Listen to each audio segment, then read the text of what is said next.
blessed and a pleasant morning to our dear participants.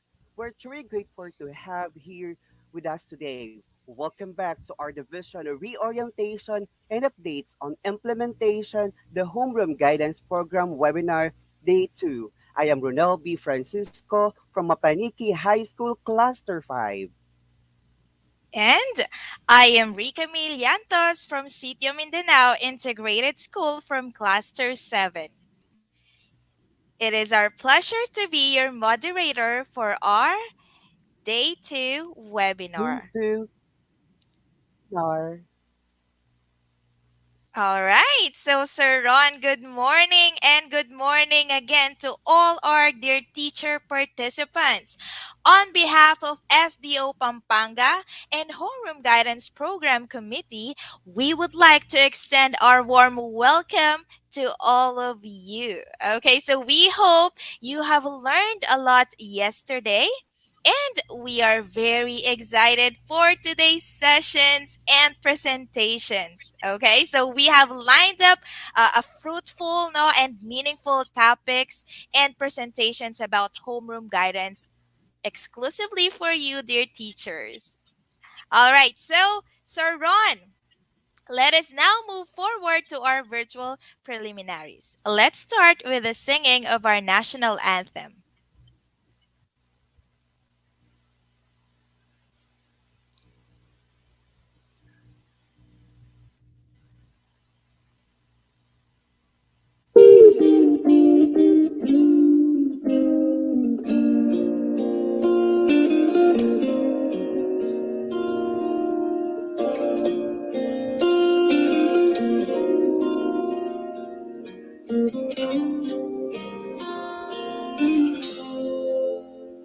Ang bayan ko'y tanging ikaw, Pilipinas kong mahal, ang puso ko at buhay man sa iyo'y ibibigay. Tungkulin ko'y gagampanan na lagi kang paglingkuran. Alaya mo'y papantayan, Pilipinas kong hirang.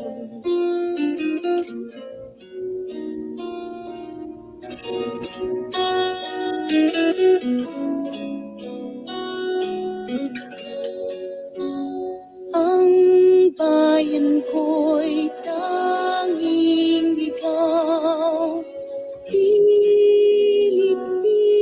kong mahal, ang puso ko at buhay man sa iyo'y ibibigay. Tungkulin ko'y gagampanan na lagi kang paglingkuran. Ang laya mo'y papantayan, Pilipinas kong hirang.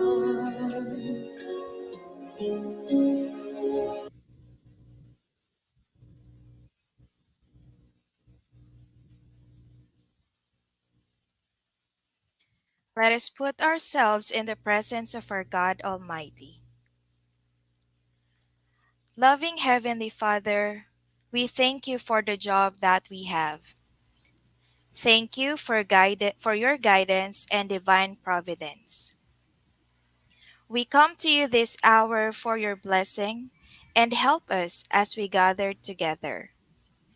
We pray in the matters at hand and ask that you would clearly show us how to conduct our work in the Homeroom Guidance Program with a spirit of joy and enthusiasm.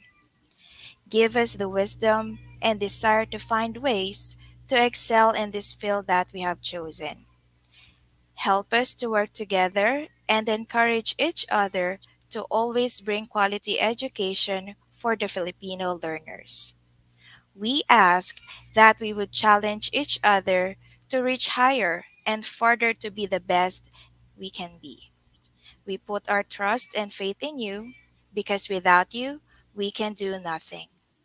This we ask in the name of the Father, and of the Son, and of the Holy Spirit.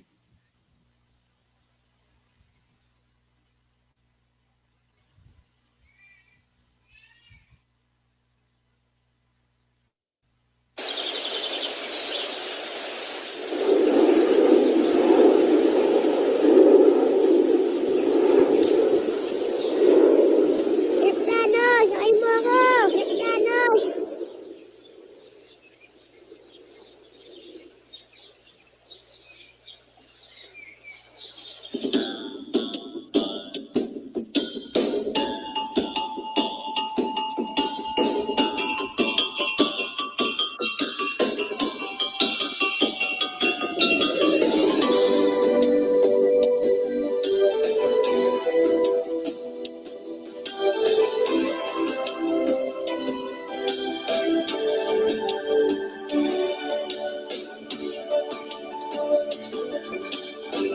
Sa isang gabi ng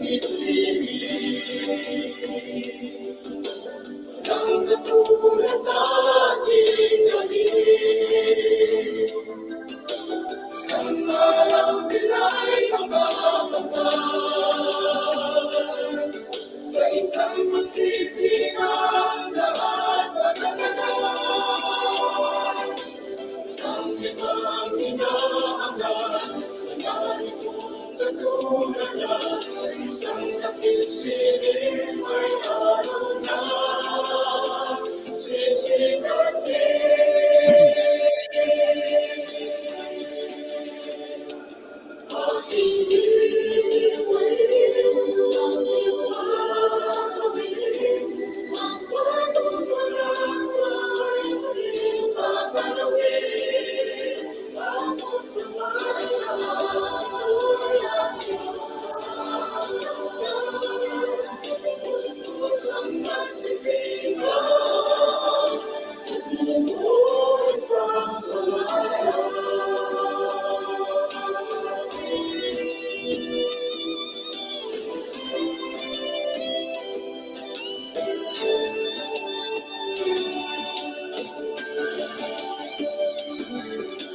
sa isang bata may uling-ling.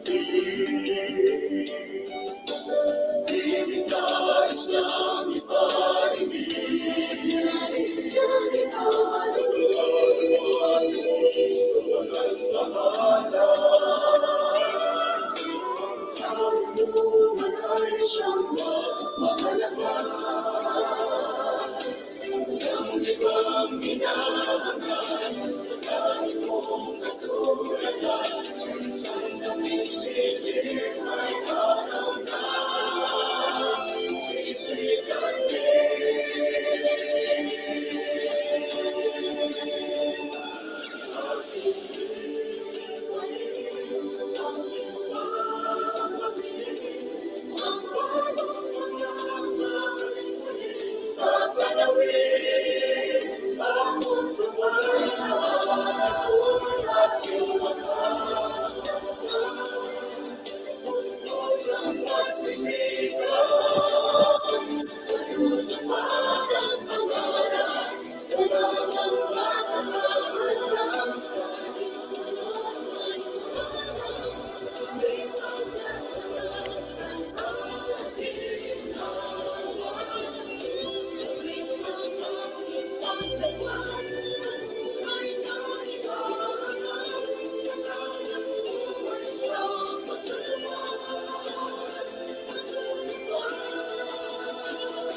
halina't makinig sa akin. Tamang kabalaran ang kahihinatnan natin. Pagbuhal sa iyong isipan, tagumpay na tatahakin. Isang pangarap na lubos, landas na iyong patutunguhan. Pangat na inaasam, di mapipigil ni luman. Maaabot lahat ng iyong inaasam. Kasipagan ng sagot, salat ka man sa kayamanan. Buksan ang pahina ng mga aklat ng karunungan. Edukasyon ating kailangan, kapamangan ating iwanan. Peace! Ating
once again, Maya pa Diyos at malugod na abak po kay Kongan. Welcome to our division reorientation and updates on the implementation of the Homeroom Guidance Program webinar day 2. Time check 8:13 in the morning. We begin our acknowledgement and respect to our school division superintendent, Engineer Edgar C. Domingo, PhD CSO5, and also our Assistant Division Superintendent, Dr. Shirley Sipagan, and Dr. Melissa S. Sanchez. Our Education and Program Supervisor, Regional Office, Dr. Angelica L. Burayag, our CID Chief, Dr. Celia R. Lacanlale, our SGUN Chief, Dr. Arcela Lopez, and also our Educational Program Supervisor in ESP, TVL, and TLE, Madam Maria Carmen M. Evangelista, and the whole overall organizer, the head, the brain of this significant webinar, Dr. Bernadette Lijarde, our division Homeroom Guidance Program and Career Guidance Program Coordinator. And also we would like to acknowledge our ICT in the division. We have Mr. Jason M. Gasantos, the Senior Education Program Specialist, Human Resources Development, and also Mr. Mark John Palasige, Information Technology Officer, Ma'am Christine Marie U. Santos, Education and Program Specialist 2, at sa ating mga Technical Working Committee na kung saan napakaganda ng flow ng ating pong programa ngayong araw. We have Sir James Henson of Porac National High School and Sir Jose Joel Palasige at Maquiapo Elementary School. Once again, Majos at Maya Payabak po Kekongan. Yay! Thank you so much po, dear teacher participants, for joining us no sa ating day 2 webinar reorientation on the implementation of homeroom guidance program. No po? So, Sir Ron, I'm so excited for today's session and Yes, presentation. Right? Yesterday we've learned about the context, no, the content of the homeroom guidance. Our speaker or one of our speakers, Dr. Ma'am Edna Severo, no, discussed about the context of the homeroom guidance, no, the rationale and the history of it. And we also tackle the homeroom guidance most essential learning competencies, no, that our teachers should know and understand. No, talagang hinimay-himay ni Ma'am Celia Ocampo, no, yung mga mahalaga lamang na learning competencies. So she showed the milks, no, from kinder to senior high school that our learners should attain at the end of every lesson sa ating homeroom guidance subject, no. So after that, we also had the procedures, no, and roles, responsibilities of DepEd offices, no, that was presented and discussed by Ma'am Kim Lopez, no. So we were really enlightened about our roles as HGP implementers and the different offices na katuwang nating mga kaguruan sa agenda nating ito, no, for the sake of our learners. So from the regional sector down to the division office, to the school head, no, we tackle their roles, and to us implementers, the main implementers of the HGP are their teachers, no. So we were enlightened and refreshed na ganito pala yung mga roles natin, yung mga dapat nating gawin, right? And I think for sure, no, malinaw na sa atin ngayon, no, parang may daan na tayo, no, may direksyon, no, kung paano nga ba natin ito maisasagawa, no, in a successful manner. And we also had, of course, Mom Princess, no, as she discussed to us the assessment of learners development and monitoring program, no. So this one is very crucial, no, and very critical because this monitoring tool will, serve as a guide, no, for us to monitor our students performance. And not just that, Sir Ron, it is also a way of monitoring ourselves as teachers, if we are effective, no, and if we are doing our part to, develop the skills, no, the life skills among our learners. So that one is very crucial and critical, and this tool will be very useful for us. No, and we can also assess the school's performance. No, if if the schools are implementing the HGP in a well laid out manner. And lastly, no, for our recap, Sir Roger Maliwat and Sir Kim Galang shared to us their knowledge about the annexes that we have in Homeroom Guidance Program. So this one is one of the most crucial parts din po, no, dear teachers and Sir Ron, kasi we are evaluating if our students really learned something, no, from us, from the homeroom guidance subject. And through the use of this assessment tools, this monitoring tools, we will know and understand the gap, no, so that we can close that gap. And kung saan sila nahihirapan, kung saan nahihirapan yung mga estudyante, no, ano yung kulang, ano yung dapat idagdag, no, for us to know what are the proper interventions that we can administer to help this struggling learners cross the river, no, or the ocean. Okay, so our Okay. discussion. Yes, our discussion yesterday was very fruitful, no? Napaka meaningful. Ang dami nating natutunan, no? As if first time, kagaya nga na sinabi mo kahapon, no? Parang first time lang natin marinig, no? Yung most of the information, no, na discuss, na Yes. talakay kahapon. Okay, so napakaganda, napakaganda. And Yes, ma'am, no, napakaganda. So uh para pong na-refresh ulit tayo dahil siguro marami tayong mga nagiging magawain sa eskwelahan, parang nakalimutan na natin kung saan tayo magsisimula. But ma'am, no, ipapasalamatan ko rin ang ating pong mhm. head technical committee. We have Marcus Nicole T. Gonzalez. Kung hindi po sa kanya, hindi po magagandang setup natin today, no? Yes. And also Thank pala you ma'am, so I just much. wanted to emphasize yung pong Mhm, ating ano kanina, yung pong isang pangarap.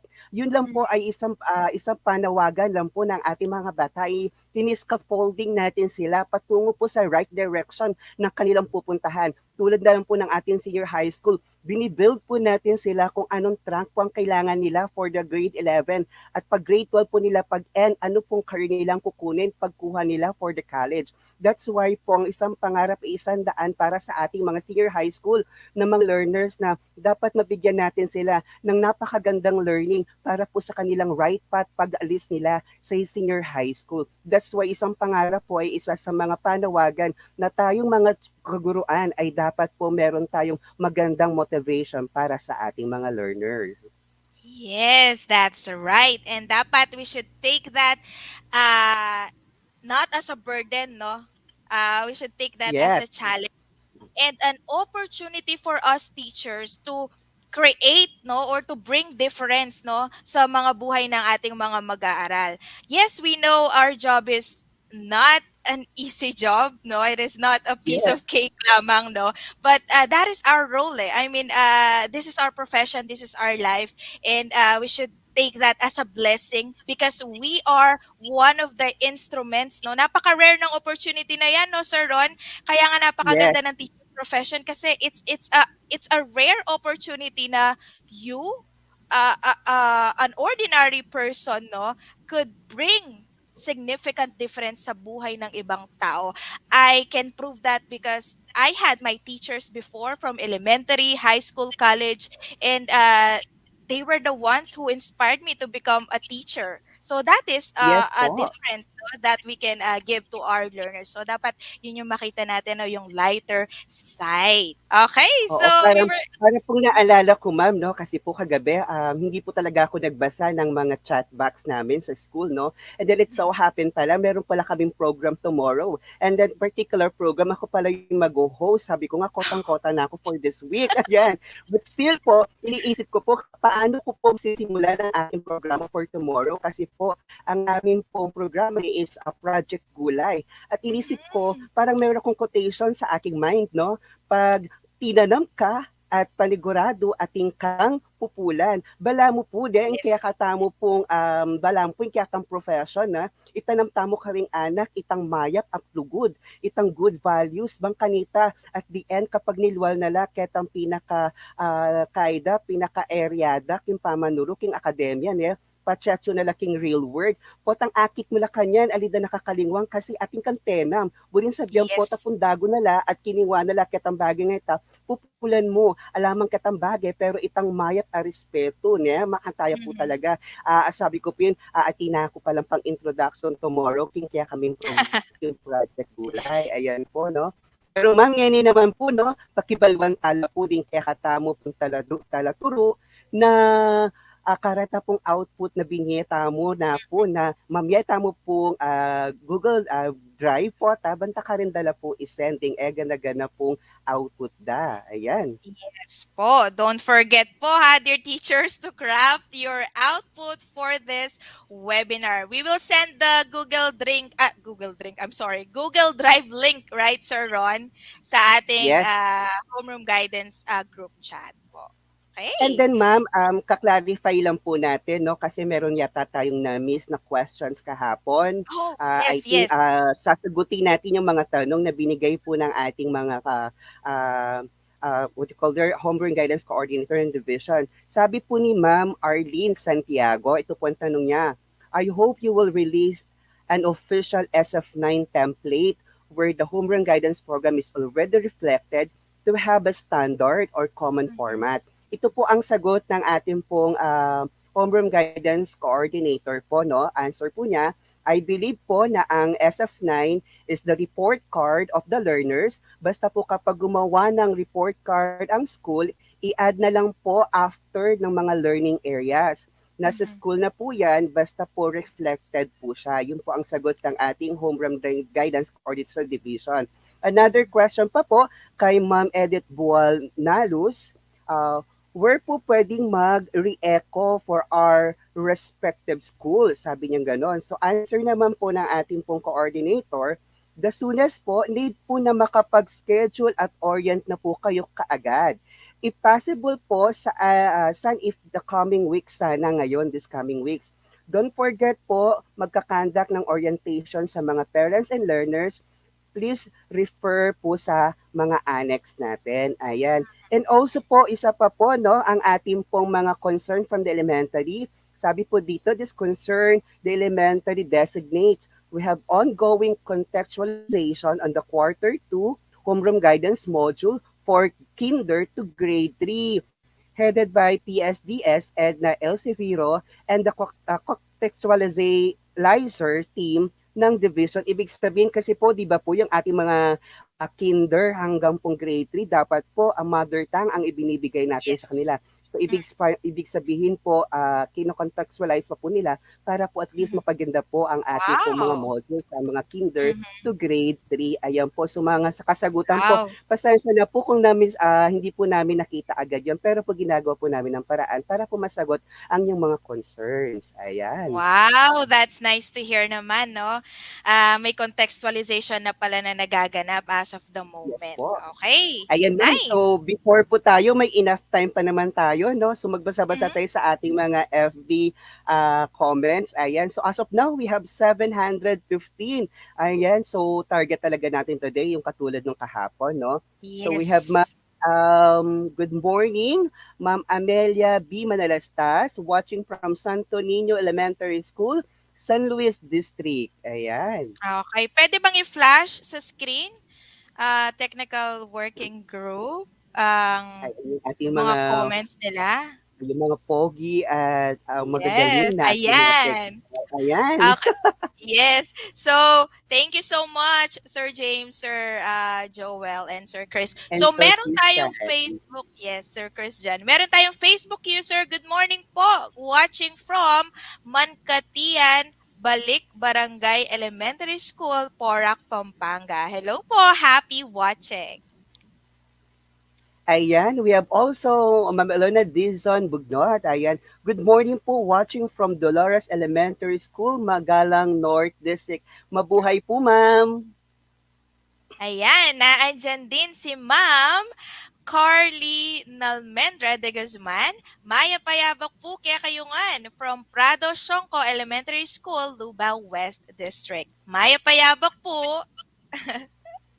Ayan po. We have also Ma'am Imelda Giao Sarmiento. Oh, Good Betis. morning po watching from Betis High School. Ayan, yung mga Betis Yes. guagua po dyan. Hello, Maya Payabak po. We also have Ma'am Jeline Pangilinan. Good morning, everyone. Watching from Porac West District.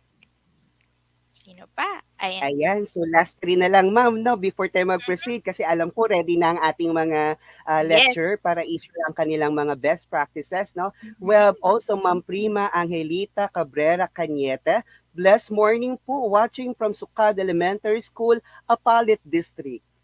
Yay. All right. So I think that's the last one. Ayan po. So I Or think ma'am, no, napakasaya ng ating morning kaya kailangan natin maging alive para po at least lahat ng yes. ating mga participants ay alive na alive. Even though po yan maraming ginagawa, ay, tulad nga kahapon, nagpiprint ako ng module, but still, alive pa rin po ako. Kaya kagabi, ang sarap ng tulog ko at pagising ko, masarap din ang gising ko. Dahil alam ko, mabibigay naman tayo ng mga maraming learning. Ayan, ano pa Mm, tayo, i-start na natin ang ating pong first lecture.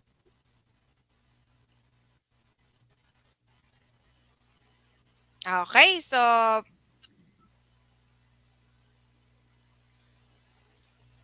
our first lecturer. Okay, so allow me to present or to introduce to you our first speaker or presenter for today. Now, our speaker is a product of Guagua National Colleges and graduated with a degree in Bachelor of Education major in English. She is currently taking her master's degree in Educational Management in the same institution. All right, so dear teachers, the guidance designate in the senior high school and communications officer of Betis National High School. Let us all give the virtual floor to Mom Elaine Francisco C. Hi! Hello Good po. Good morning, ma'am. morning.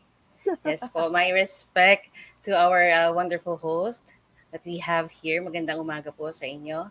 Hello Also, my po. respect to our heads as Engineer Edgar T. Domingo, our SDS, our ASDSS, Dr. Melissa Sanchez.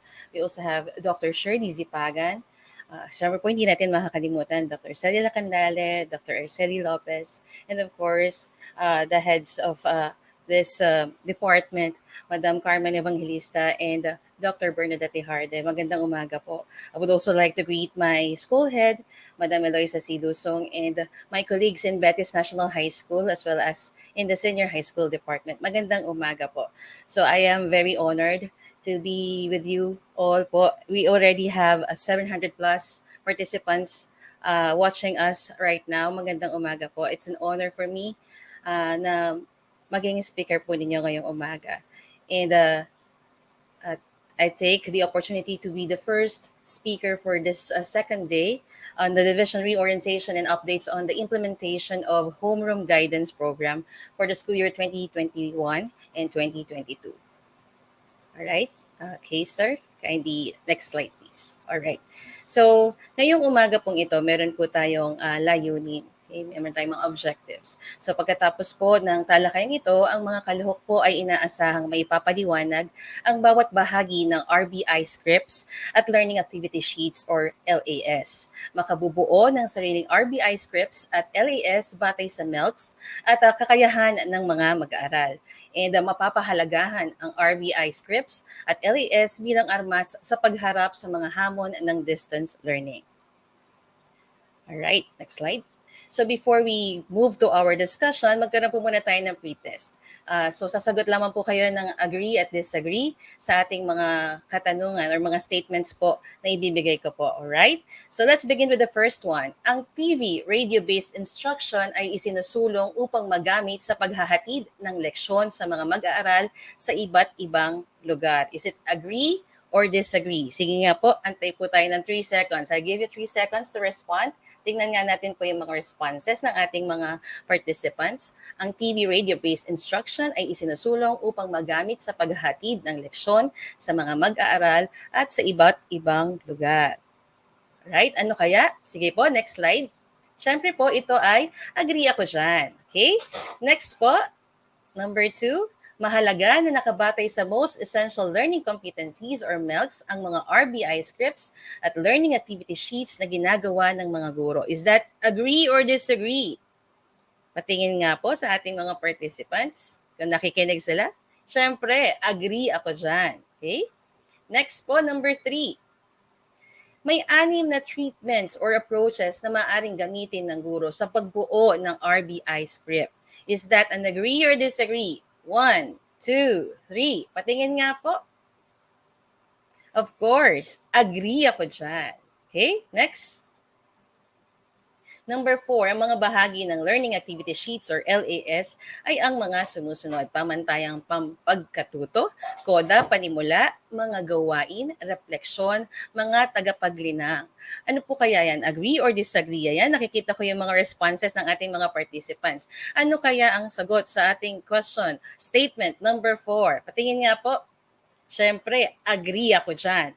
And lastly, number 5, ang mga bahagi ng RBI scripts na gaya ng source of sounds at copy block ay binibigyang diin sa pamamagitan ng pagbasa rito ng malakas. Ayan. Ano po kaya? Is it agree or disagree? 1, 2, 3. Siyempre po, disagree ako dyan. Mamaya po malalaman natin kung bakit. Okay? Next slide please. Thank you po sa mga nagpa-participate sa ating mga audiences, sa ating mga participants.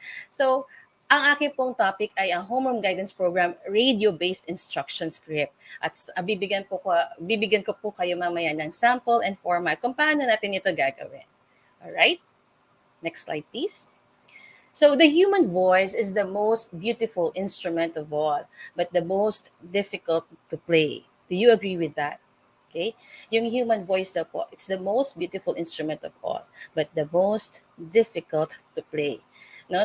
Tayo po mga guro, unang-una po sa lahat, tayo po ang pinakapuhunan natin, no? Ang ating mga boses. Ito po ang ginagamit natin bilang, una, syempre, ito yung hanap buhay natin, bahagi ng ating profesyon, no? At ito po ang ginagamit natin para mabigyan, no, ng sapat na kaalaman ng ating mga mag-aaral sa pamamagitan ng ating kaalaman na inihahatid natin sa pamamagitan ng ating tinig. Pero aminin man natin hindi, no po, bawat school year nagkakaroon tayo ng parang pagbabago or nagdadagdag pa tayo ng kaalaman kung paano natin maihahatid yung mga lahat ng mga kaalaman na ito na natututunan din natin. At aminin din po natin, it's really a tough one on how we deliver this, no? Kasi yung mismong boses po natin ay nagbabago, may malakas, may mahina. Kaya nga it's really something that is difficult to play. Next slide, please. Okay, find your voice, get comfortable with power, lift others up. So one of the things that we should do as teachers, is to use our voice to lift others up. And I do believe, ang mga guro, lahat, pati po yung lahat ng mga nanonood sa atin ngayon, they are using their voice to lift others up. And I think the world will be a better place if we do that. Gamitin natin yung boses natin para iangat din ang iba. Hindi lang ang ating sarili, hindi lang yung ating kakayahan, pati yung kakayahan din ng iba. And that is one of our privileges. Okay? Next, please. Words mean more than what is set down on paper. It takes the human voice to infuse them with deeper meaning. And I'm giving this to our audiences. What do you think is the meaning of this by Maya Angelou? Okay, Maya Angelou is one of the sources natin ng ating mga quotations madalas, And Maya Angelou said, words mean more than what is set down on paper. It takes the human voice to infuse them with deeper meaning. It's nice to write, no? But it is much felt when we heard it, no? When we listen to it, nung naririnig po mismo natin, tumatagos talaga siya hanggang sa puso. That is why our topic for today is about radio, broadcast instruction. Sige po, next slide please. So the secret of change is to focus all your energy not on fighting the old, but on building the new. Okay. Uh, alam ko po, no, habang naririnig niyo ang ating topic, ano na naman kaya ito? Ano na naman yan? Ano? Aminin po natin na ang pandemya, no, talaga naman po ay nagbigay sa atin ng takot, nagbigay sa atin ng pangamba. Pero nagbukas din po ito ng mga maraming opportunities na hindi natin inaakalang magagawa natin. Ang mga teachers naman, sabi ko nga, ako rin po kasi ay teacher, no? Sa una, meron tayong maririnig na parang complaint, no? Bakit naman ganyan? Bakit additional na naman yan? Pero if we look on the brighter side, no? If we look on the brighter side of it, merong mga opportunities na inaibibigay sa atin yung mga pagkakataon. Bagamat po nagkaroon ng pandemya, nagbukas ito ng iba't ibang avenues kung paano pa tayo makakapag-reach out. Yung dating hindi tech savvy or hindi techie, ano, ay natuto at nagpilit mag-aral. Siguro it's by the requirement of the opportunity of the time, no, ng situation, at napapasok po natin yung mga iba't ibang mga strategies, no, despite and in spite the difficulties that we are facing right now, meron naman pong marami din namang opportunities, and we are very lucky, no.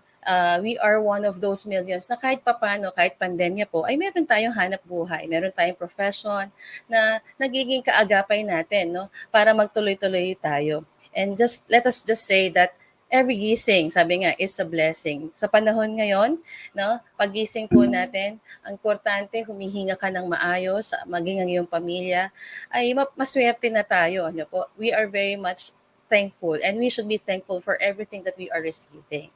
All right, next slide, please. So we have learning delivery modalities. We are used to face.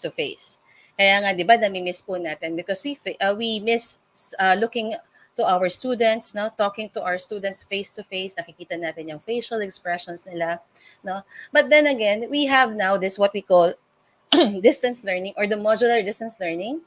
We also have online distance learning, and also we have the TV radio based instruction aside from blended learning and homeschooling. Next. Okay? So, if you still remember, last year po, no, nag-exist sa atin ang TV-based instruction, which is the Super K Teleskwela. And this is to ensure learning continuity and increase access of all learners to basic quality education despite the pandemic. So, the use of radio, television-based instruction to facilitate the existing modular and online distance learning was carefully put into place. Okay, next. So yan, alam ko naman po na tayo pong lahat ay sumuporta sa ating programa noon, no, sa CLTV 36, at ito'y uploaded sa YouTube, ano, yung Super K Teleskwela. Kung saan makikita po natin, next slide please. Makikita po natin yung iba pang mga kaguro natin, no? Who would have thought na tayo ay lalabas sa telebisyon? No, sa una nung panahon na wala pa pong pandemya, we are satisfied with going inside the classroom, no? Magtuturo, no, gagawin yung mga paperworks na dapat natin gawin, and then uuwi tayo and we will do the same scenario over and over again. But this time, due to the pandemic, no, nagkaroon tayo ng opportunity na pagkakataon na haharap ka sa camera, no? Kailangan ayusin mo yung sarili mo, magbabasa ka ng script, gagawa ka ng script. Yes, it may be taxing, nakakapagod, pero makikita mo kung marirealize lang po natin, nagawa ko pala yun, ano? Kahit pala ganito lang ako, o kaya parang hindi ako marunong, no? Matututunan ko pala yung mga ganito at mai-apply ko pa at maibibigay ko pa or maipapresent ko ng live, no, on television. So yan po ang ating Super K Teleskwela. Okay? Next po. So, ang mga self-learning modules or SLMs, learners materials, o ang iba pang resources ay ang ginagawang batayan upang makabuo ng mga radio scripts para sa radio-based instructions. Okay? Next, please. So, it is, what is RBI scripts, by the way? So, it is a written, well-planned, and complete lesson material that is good for 25 minutes. Sa atin po noon, sa TV Broad, no, sa TVI, ang alam ko po ay 22 minutes kasama po yung mga commercials. Okay? So RBI scripts contains the details of the lesson, the key concepts to be remembered and learned, and the 5-item formative assessment. So lessons in the RBI script must be aligned with the most essential learning competencies. And I believe na pag-aralan po natin yan kahapon. And this may be presented using the different instructional and contextualization strategies, such as reflective discussion, storytelling, poem reading, engaging dialogues, songs, games, and many more to make the learning experience more relevant and meaningful to pupils. And also, every lesson in the RBI script must communicate to five key concepts to be remembered and learned that serve as summary of the knowledge, skill, and values key. So to check pupils' understanding of the lessons taught, a five-item formative assessment is a form of multiple in the form of multiple choice, true or false, filled in the blanks is required. Okay, next slide, please. So note that one milk corresponds to one RBI script. So tatandaan po natin yan. Pag tayo po ay gagawa ng script para sa radio broad, ano, I believe meron pong i-release na memo para sa mga aspiring radio broadcasters sa ating mga teachers. And grab lang po natin yon, no? Lalo na kung gusto natin na ma-enhance pa yung ating skills, no? Yung boses natin, paano natin i-manipulate na magiging enticing siya, no? Magiging motivating siya. So abangan lang po natin yung memo according to our coordinator for homeroom guidance. Meron pong i-release na memo regarding radio broadcaster, aspiring radio broadcaster. So, according to our discussion, in case that the milks in a given quarter are less in number and could not cover the entire 7 to 8 week time allotted for teaching and learning, so these milks shall be unpacked. So, meron po tayong unpacking. And we are very much familiar about unpacking. No? We will scrutinize more our melts. Okay, next slide, please. So, SOA or the school on the air, this is designed, no, where subject matter is presented systematically and in progressive manner with the ultimate goal of achieving desired result under a teaching learning situation. It's actually RBI, no, is the same with what we do in our classrooms during the old normal. No? It's just that, syempre, pagka mga iba ang field no, napupuntahan po natin, meron tayong mga konting revisions na gagawin. Meron po tayong mga ibang strategies na i-apply para po ma-cater natin at ma-present natin ng mas maayos at suitable dun sa klase ng ating modality. Okay? Next slide, please. So here are the treatments or the approaches in developing script. One is straight narration or the teacher approach. The second one is the dramatic approach. The third one is the you approach. The fourth one is the dialogue approach. And the fifth one is documentary approach. And the sixth is abstract or symbolic approach. So these are the six treatments or approaches in developing a script. So how do we do this? Let us first define no, itong anim po na ito. And paano po natin sila gagamitin? Ano ba yung pinagkaiba-iba po nila? Okay? Let's proceed to the next slide. So straight narration or teacher approach. This includes narration of facts and messages in a straightforward manner. Okay, so that's self-explanatory. So this is usually written in third person. So what is a third person? Tignan po natin yan. That is for straight narration. And most formal and basic way of presenting the subject matter. So this is the, pag sinabing teacher approach, so this is the formal approach. Straight narration, kaya siya tinawag na straight because it's a straightforward manner. It's presented in a very straightforward manner. Okay? The second one. Our second one, next slide please, is the dramatic approach. So kanina straight, this one is dramatic. So how do we do this? This consists of characters depicting various roles, no? And also presentation has a conflict, climax or anticlimax, and resolution. Siguro naman po no, yung mga kasama nating nanonood ngayon, na-experience nila ang makinig ng radyo. Hindi po yung teleradyo, no, yung radyo. I still remember when I was younger, nakikinig po ako ng radyo. Kung minsan yung lolo ko, bubuksan niya yung AM station. Kahit napapakinggan mo lang siya, kahit drama lang po siya, ano, meron kang naaalalang memorya, no? May naaalala kang istorya. Nakikita ko yung parang creativity ng mga gumaganap kasi umiiyak sila pero parang affected ka din, no? Kahit hindi mo nakikita. Kasi meron po silang ina-apply na mga techniques. No? In dramatic approach, pwede po tayong gumawa ng mga ganon. Meron po tayong mga i-assign na roles, no? Kanya, parang may stand out na character. Kamukha ng mga pinapanood nating mga children shows. It's just that this one is radio broadcasting or radio-based instruction. Okay? Next slide, please. The next one is the U approach. No, tandaan po natin, the first one is straight, the second one is dramatic, and this one, the U approach. So audiences are addressed directly by the word you. Okay. Good morning, my fellow students, you are here with us, no?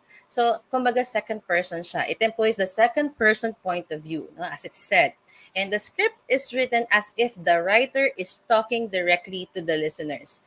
And this is also one good approach, no? Kasi parang talagang kinakausap po natin yung nakikinig. Kasi nga, we address them as you. Okay? So, the you approach. Kaya siya tinawag na you because you are referring your audiences as the second person. Okay, next. Next one is the dialogue approach. The basic element is conversational po siya. Para siyang talk show, no? Nagbabatuhan po ng script ang mga host, no? And then at the same time they are what? Teaching the listeners, no? The lesson. So, tignan po natin kung applicable din po sa atin yan. So, tandaan po natin, we have straight, we have dramatic, we have you, and then we have dialogue approach. The next one is the documentary approach. So this is a combination of approaches, okay, documentary, with the use of voice clips, sound effects to make the presentation more realistic and credible. And usually we do this, no, pag meron po tayong mga insertions po ng mga drama, kaya nga po tinawag siyang combination of approaches. Kasi kung meron tayong insertions ng mga sound effects, no, para to emphasize the feelings that you would like to employ, no, sa ating mga students. Okay? Next slide, please. So we also have number 6, the abstract or the symbolic approach. This includes sounds or abstract visuals. So ideas may not be stated explicitly and the audience make their own interpretation of the information presented. Ang nagiging challenge lang naman po kasi sa atin sa RBI is that we have to be more creative. Isipin po natin na tayo ang tagapakinig. Paano natin ihahatid sa ating audience na naririnig, kahit naririnig lang nila, na mauunawaan nila yung lesson. Okay? And sabi ko nga po, mas masarap itong gawin, no, dito sa homeroom guidance because we are really touching the hearts of our students. Kung meron tayong pinapahalagahan sa ating mga subjects, the more na ating pahalagahan din, no, yung damdamin ng ating mga estudyante, yung mga ginagawa ng ating mga estudyante. Syempre kasi sa mga subjects, we are on the compliance, no, dun sa mga requirements din nila, dun sa matututunan nila. But when it comes to homeroom guidance, we dig deeper, no, we go beyond those. Okay, makikita natin, no, sa mga activities minsan doon lumalabas yung mga totoong nangyayari dun sa ating mga mag-aaral, and RBI can be one way to do that and to kumbaga to reach out to our learners by talking to them kahit naririnig lang po nila tayo. Okay? Next slide, please. So, what are the principles of radio script writing? Dito po tayo. Paano ba natin yan susulat? Ano ba ang principles na dapat nating sundin when we do radio script writing? Okay? The first one is be brief. So, broadcasting is constrained by time. Kaya nga po kanina, no, sabi 25 minutes. Meron naman na lilimitahan pa ng 22 minutes. So, you are going to conceptualize your script not in a wordy manner but in a more effective manner. Hindi po dapat, kumbaga, masyadong maraming words na to the point na masyado na pong naririndi yung nakikinig dun sa mga naririnig niya sa'yo. Instead, we choose the words that are very much suitable because unang-una, we are constrained by time and of course, no, alam naman po natin yung listening span din ng ating mga learners. Mas maganda mapili natin kung alin yung mga mas magagandang sabihin, mas magandang i-apply, okay po? So we have to be brief, okay? Meaning you make it short, but you make it specific. Okay. Number two is to personalize. So adjust the style, the language, the content of your writing to your intended audience. Di ba po pag naririnig natin pagka bata, no? Pagka elementary, ayan, meron tayong mga elementary audience, there is repetition. Magandang umaga mga bata, no? Pero iba ang approach pagka senior high school. Hindi mo naman sabihin, good morning, senior high school students. No, although syempre we have that energy, but it's a lot different when you are talking to a child than you are talking to a teenager or no, yung mga nasa 20 years of age pa nga no sa ating mga students. So meron tayo pong tinatawag na personalized no na principle wherein we adjust the style. Pwede naman yung kunyari, ang character mo, ikaw yung nanay dun sa, di ba, meron po tayong tinatawag na dramatic, okay? Ikaw yung nanay, iba ang approach or tunog ng nanay dun sa tunog ng bata, sa tunog ng tatay, okay? So we can personalize in doing our scripts, okay? Next, number three, be clear. So choose simple words. Sa ano nga po, di ba? Usually pag personal, minsan nga meron pa tayong nami-mispronounce na words or na mali yung bigkas kasi masyadong complicated or highfalutin highfalutin rather yung words na ginagamit natin, no? So we can use simple words na mas madali pong bigkasin, mas madaling maunawaan. So avoid a long word when a short word will do. So kung pwede naman natin gawing simple, mas maganda. Okay po? The simpler, the better. Okay? Next principle. So be precise. Kaya nga po nasabi ko kanina, use words carefully to provide specific meaning. So say what you mean. No? Sabihin mo yung pinaka-importanting sabihin. Okay?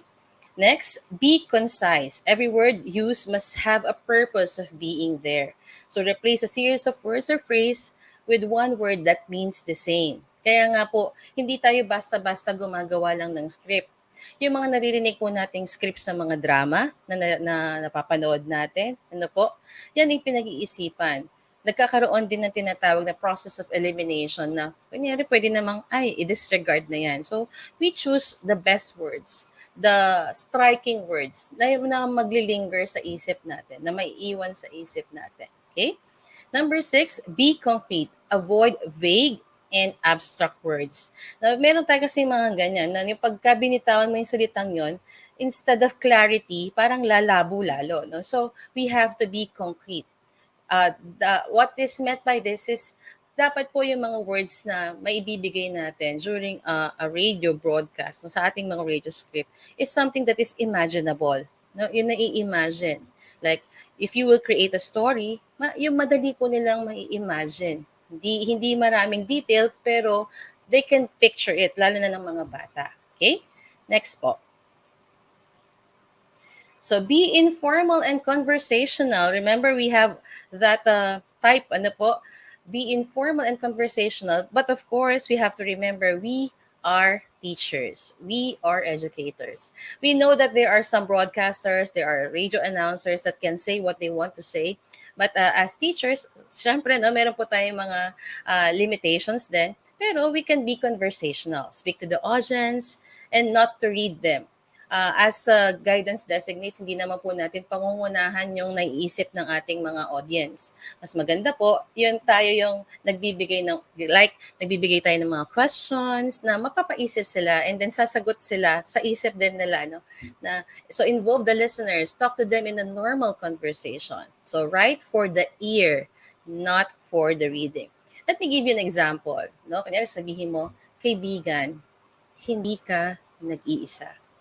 Karamay mo ako. Handa akong tulungan ka, kumapit ka lang. Okay? So, those words, no, pwede pa nating ma-enhance on. Sabi nga kanina, we can personalize that in a more dramatic manner, in a softer voice, no, approach na it's conversational that mafe-feel ng estudyante na para siyang may kausap kahit hindi naman talaga sila directly na magkausap. Okay? And number 8, be readable. Broadcast copy must be smooth and readable. Avoid sibilant words with letter S and Z, and tongue twisters. Why? Kasi nga po yung ating mga broadcasters, no, binabasa po kasi nila yung script na yan. Kung masyadong maraming confusing words, no, pwede po mag-stutter, pwede po mabulol ang ating mga broadcasters. Kaya nga po ang dapat sa ating copy, it should be readable. Mamaya po papakita natin kung paano. Must be smooth, no? And we must avoid sibilant words or yung mga words na makakabulol. Ay, paano yung gagawin po natin pagka may mga words talaga na hindi maiwasan? Ganon, no? Mamaya pag-aralan po natin. Sige. Next slide, please. So we must avoid alliteration or repetitions of usually initial consonant sounds in two or more neighboring words or syllables. So, ang sinasabi ko naman po kanina, yung para sa mga bata, kasi di ba, kung nakakapanood, yung mga gulang na po, no, na talagang nadala na sa cocomelon. Okay? So, meron naman mga repetitions pero syempre po, sa atin, hindi naman, not at all times ganon, no? Lalo na kung ang audience may mga senior high school students na, okay? So let us avoid this repetition of initial consonant sounds kasi nga po ito yung mga nakakabulol na part. Pero syempre if it is required, if it is necessary, why not, no? Pero kung hindi naman talaga, sabi nga we must be precise, no? We must be clear. So if we can remove those confusing words, no? Yung mga pwedeng mag-cause ng stutter, no, sa ating pagsasalita, pwede na natin silang ialisin. Okay? And number 10, avoid homonyms, each of or two or more words having the same spelling or pronunciation but different meaning and origins. Siyempre, it depends upon the situation. Dito sa part na to, kunyari, kung talaga English teacher ang nagsasalita, okay? Pero sa ating mga career guidance designates, kung hindi naman po kailangan na parang gumamit tayo ng mga ito, edi iwasan po natin. Okay? Next. So observe the one idea, one sentence rule. Avoid overcrowding, too many ideas in one sentence because too much is uh, parang overflowing of information. Okay? Number 12, attribute sources at the start of the sentence. Okay? We must provide our sources, especially kung hindi naman natin yung original, pinagkuhanan, meron tayong pinagkuhanan, no? Let us attribute. Okay? Give credits, no? And then, number 13, prefer the indirect quotation. When you say indirect quotation, ito po yung, we use that, no? She said that, okay?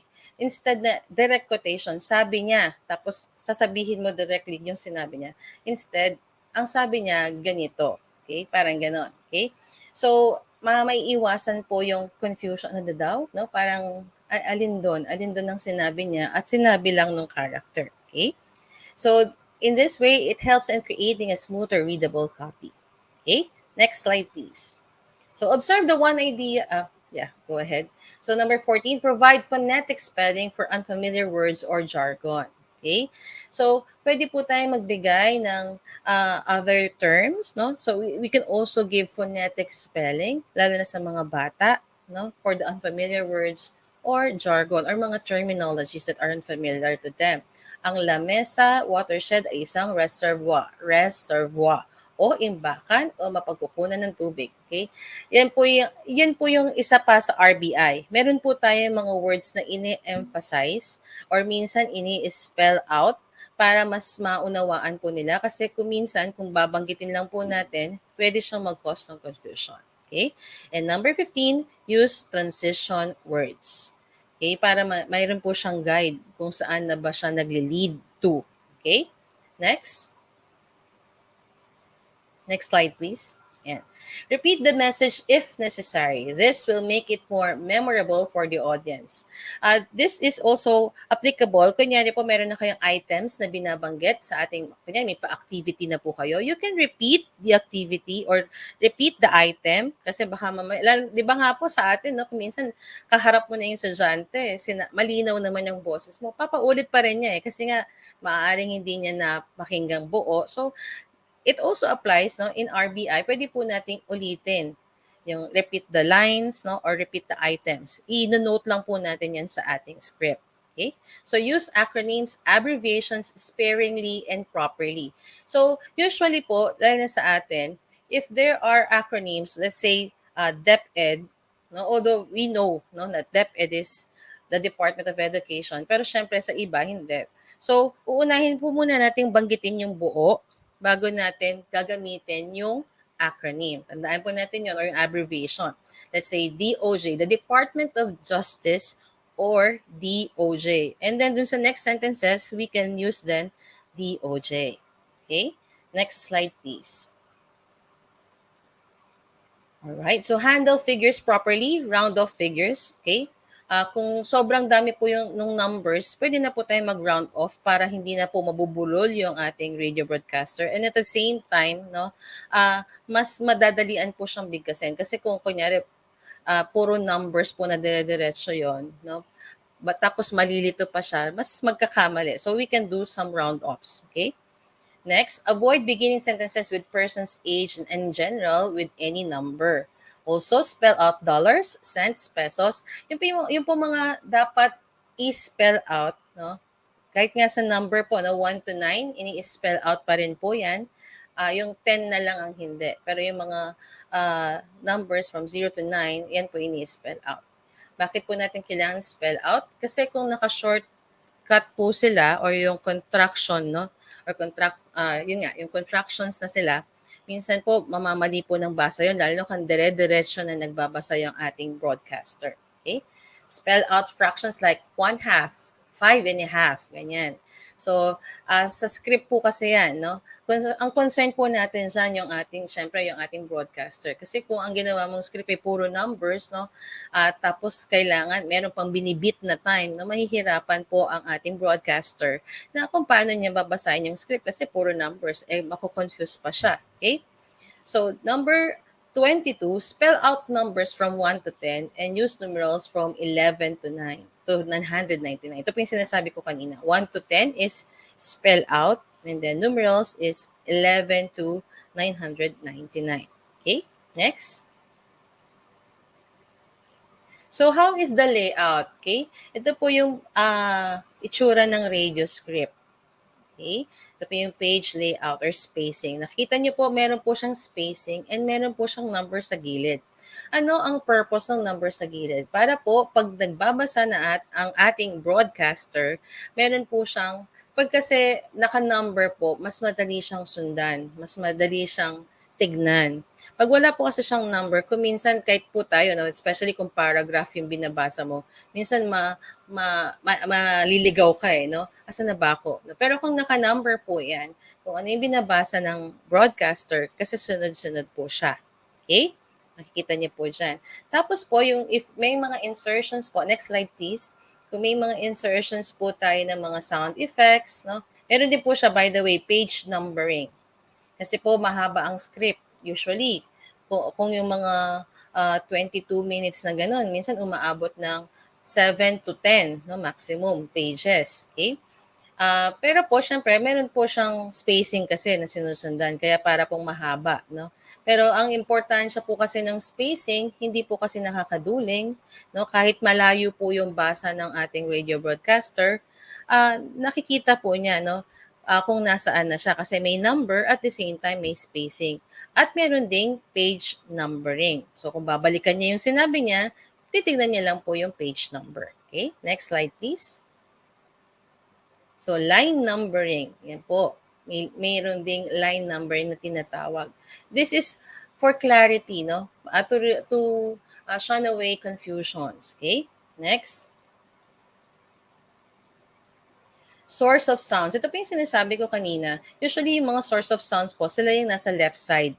And kadalasan, iba po ang kulay niyan para hindi po malilito o hindi mababasa ng ating radio broadcaster yung part na yon kasi sound effects pala yon, okay? O kaya hindi pala siya yung magsasalita. So nasa left side po lahat 'yan. Okay? Source of sounds. Next slide please. Copy block. Ayan. Kung kailangan po ng post, ini-insert po yung mga ganyan para po hindi dire-diretso. Kumbaga, controlled po ang basa. Okay? Kung kailangan ng buntong hininga, no? Or kailangan mo ng huminga para merong ipakita na transition, no? Pwede po tayo maglagay din ng ganyan. Tsaka ng copy block. Okay? Next. Dividing words. Ayan. Paano po ba kung mag-i-space na? Kunyari, ito nga, sasamahan. No? Paano po ba ang paghahati? Meron po tayong paraan, ano po? Pero maigi po sana na maiwasan natin yan. Para po, kasi kunyari next page na siya, lilipat muna yung maririnig pa yung paglipat ng papel, no? Pag nagre-radio broad or nagre-radio broadcast na po. So, mas maigi, walang maiiwan na syllable dun sa next page. Kung kayang pagkasyahin, pagkasyahin. Pero kung hindi nakakasya, in next page na lang. Pero kung hindi maiiwasan, uh, actually dapat iwasan. Kasi nga po kung lilipat talaga ng pages, no? Okay? Next. Next presentation. Okay. More and end marks. So, why do we put more and end? To show indication kung tapos na ba o meron pa. Okay, yun lang po yun. Sige po, next slide please. Ayan, end. Okay? Ibig sabihin, tapos na. Wala na po siyang kasunod. Okay? So, ito po yung TRT or total running time na tinatawag. Okay? Kung gaano katagal. Why do we put this? Paano natatansya yan? Kaya nga po, dyan pumapasok yung pagpili natin ng mga words so that ma-check natin. Kasi may rehearsal naman po yan. No? Mayroong reading of script na tinatawag. So, makikita dyan kung masyadong mahaba yung introduction, babawasan yung words or isi-simplify yung mga sentences para umabot siya sa time na yan. Ganyan po ang ginagawa din namin noon sa TV Broad. No? Titignan ng editor yung script, pwedeng babawasan or papapalit niya yung sentence. So we use all this para po magkasya siya dun sa running time. Paano? May gusto pa akong sabihin, meron pa akong gustong ikwento. Kaya nga po, ang advice po lagi is we have to check what are the examples we are giving? Are they really the best ones? No? Or is the story the best story to be told no? On air? Baka meron naman pong iba or meron pang pwede kayong gawin na story na mas maganda. Okay? Next slide please. So what is the division of RBI script? We should have the introduction spiel, the body, no, the lesson proper. Para rin po siyang lesson plan. Merong lesson proper, activities, recap of the lesson, formative text, a test, and extra spiel. Yan po yung mga parts po ng ating RBI scripts. Okay? Next slide please. Next slide please. Okay? So yan po makikita nyo. No? Sa una, syempre meron po siyang header. Naka-indicate din po dyan kung anong subject po siya. Ilalagay po natin yung header. Alam naman po natin yung header. No? This one is taken from the Tarlac province which we have adopted. Okay? Now, for our script, ilalagay po syempre natin sa taas kung para sa ang subject yon. Pero syempre po sa atin, it's Homeroom Guidance Program. Let's say it's for grade 4. And dun sa pinakaunang part, ilalagay po muna natin kung ano yung MELC na pinagkuhanan natin, including the code. No? Tapos sa baba po noon, doon na natin ilalagay yung topic. Ano ba yung topic natin? Okay? Ano yung objective natin? Okay? At anong episode? Kumbaga yung pinaka-details po ay nasa unang page, nasa pinakataas ng ating script. Okay po? Next po. I think you will be provided with this one. Okay? So, what else? Line numbers. Do not ever forget. No, yung pong mga pinakita namin kanina na mga line numbers, sasabihin mo kung more, kung meron pa, that means continue to the next page. Kung end, that means that's the end no, of the script. Okay? Also, yung sound effects. Bakit kailangan ilagay yung mga ganyan? Para po yung ating, kunyari, yung radio operator, no? Or yung kasama mo sa technical team, no? Siya yung magre-ready ng mga sound effects. 'Di ba po yung mga napapakinggan natin sa radyo, yung may tumatawa, yun ginagawa na po mismo yun ng host eh. Pero kunyari, iba ang gagawa nun, at least meron po siyang guide, no? Music up and under, sabi niya ganyan. Kasi meron po music dapat 'di ba? Mas mahina siya kapag nagsasalita ka na. May mga ganun po. Okay? So do not forget to put line numbers and then you identify if it is more or and also the sound effects. Sabi ko nga po kanina, if that is a sound effects, mas maganda iba po ang kulay ng text niya. Okay? Text color. Next. So, yun nga, yung nothing follows. That means when you put the end, it means tapos na. So, nothing follows. So, it is important. Kahit nga po sa, di ba, sa journalism, may ganyan eh. Pag nagsusulat yung estudyante ng feature article, no? Maganda maglagay siya ng end. Sabihin wala nang kadugtong, wala na siyang sasabihin pa. Hindi na siya mag-a-add ng iba pang paragraph. So we put end on our scripts to show the ending, no, of the script. Okay? Next. So gagawa po tayo ng LAS, no? Meron tayong milk, meron din po tayong LAS. So, this developed LAS will be anchored to the guidelines of DepEd Order 31, Series of 2020, entitled Interim Guidelines for Assessment and Grading in Light of the Basic Education Learning Continuity Plan. Okay, next.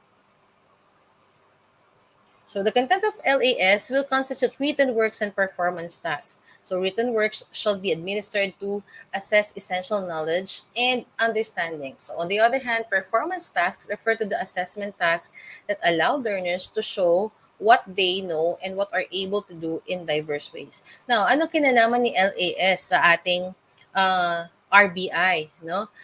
Makakatulong po ang LAS, 'di ba? It's a lot simpler as compared talaga dun sa pinaka modules, no? Pwede po nating magamit itong mga LAS na ginagawa po natin, no, sa ating mga RBI scripts. As long as no, we choose the best examples, we write the best examples, and we follow the guidelines, no, that is given to us when writing our scripts. Okay? Next slide, please.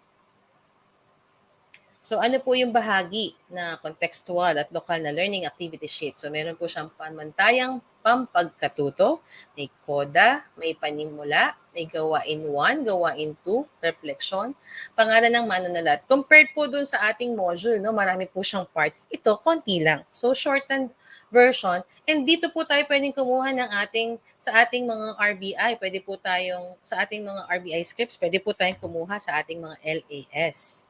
Okay? Next slide, please.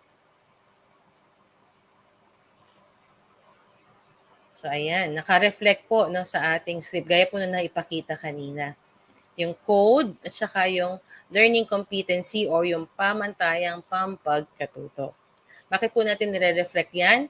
Para po malaman natin kung ano na, saan umiikot no, yung ating script. At babalikan mo lang yan at makikita ka agad ng ating radio broadcaster. Okay? Next.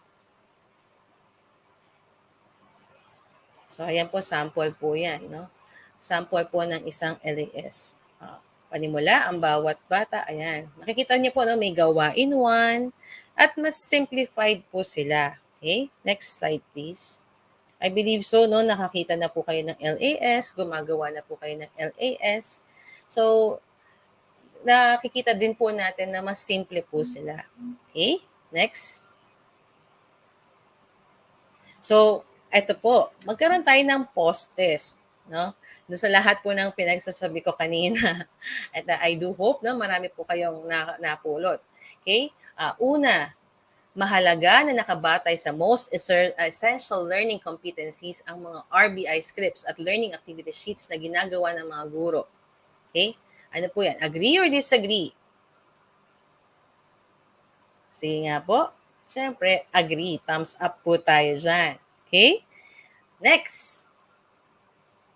Ang radio television-based instruction ay isinusulong upang magamit sa paghahatid ng leksyon sa mga mag-aaral sa iba't ibang lugar. Okay. Ano pong masasabi dyan? Is a like? Okay ba yan? Thumbs up ba yan? Tingnan nga po natin. Definitely. Okay? Next.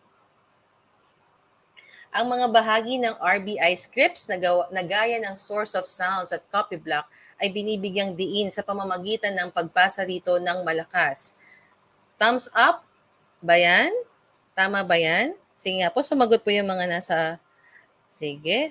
Ano po ang sagot? Tingnan po natin. Thumbs down. Bakit? Kasi nga po, yung mga copy blocks, yung mga sounds ay hindi po dapat babasahin ng ating radio broadcaster. Manapa, yan po ay guide niya na meron pong sound effects na kailangan buksan or lakasan or marinig. Okay? Next po. Number 4. Ang mga bahagi ng Learning Activity Sheet, LAS, ay ang mga sumusunod. Pamantayang pagkatuto, koda, panimula, mga gawain, refleksyon, at mga tagapaglinang. Thumbs up po ba tayo dyan? Nakakatuwa, daming sumasagot. So number 4, ano po ang sagot natin? Thumbs up. Okay, and the last one, I think, may ani na treatments or approaches na maaaring gamitin ng mga guro sa pagbuo ng RBI script. Sige nga po, tignan nga po natin yung mga sagot ng ating mga kapwa guro. Okay? Ano po yung mga anim na yon? Sige nga po, magbanggit po kayo ng isa. Tingnan po natin. Tingnan natin yung mga responses po Sandali lang po Kasi late ang ano natin, di ba? Ng ilang segundo. Yan. Ano po ang anim na treatments? Magbigay nga po kayo ng isa. Meron ba talagang anim? Ayan, nakikita ko yung mga responses ng ating mga kapwa guro. Okay. Yes. Thumbs up ang mga sagot nila. Meron nga bang anim? Sige nga po, patingin. Thumbs up. Okay. Thank you so much.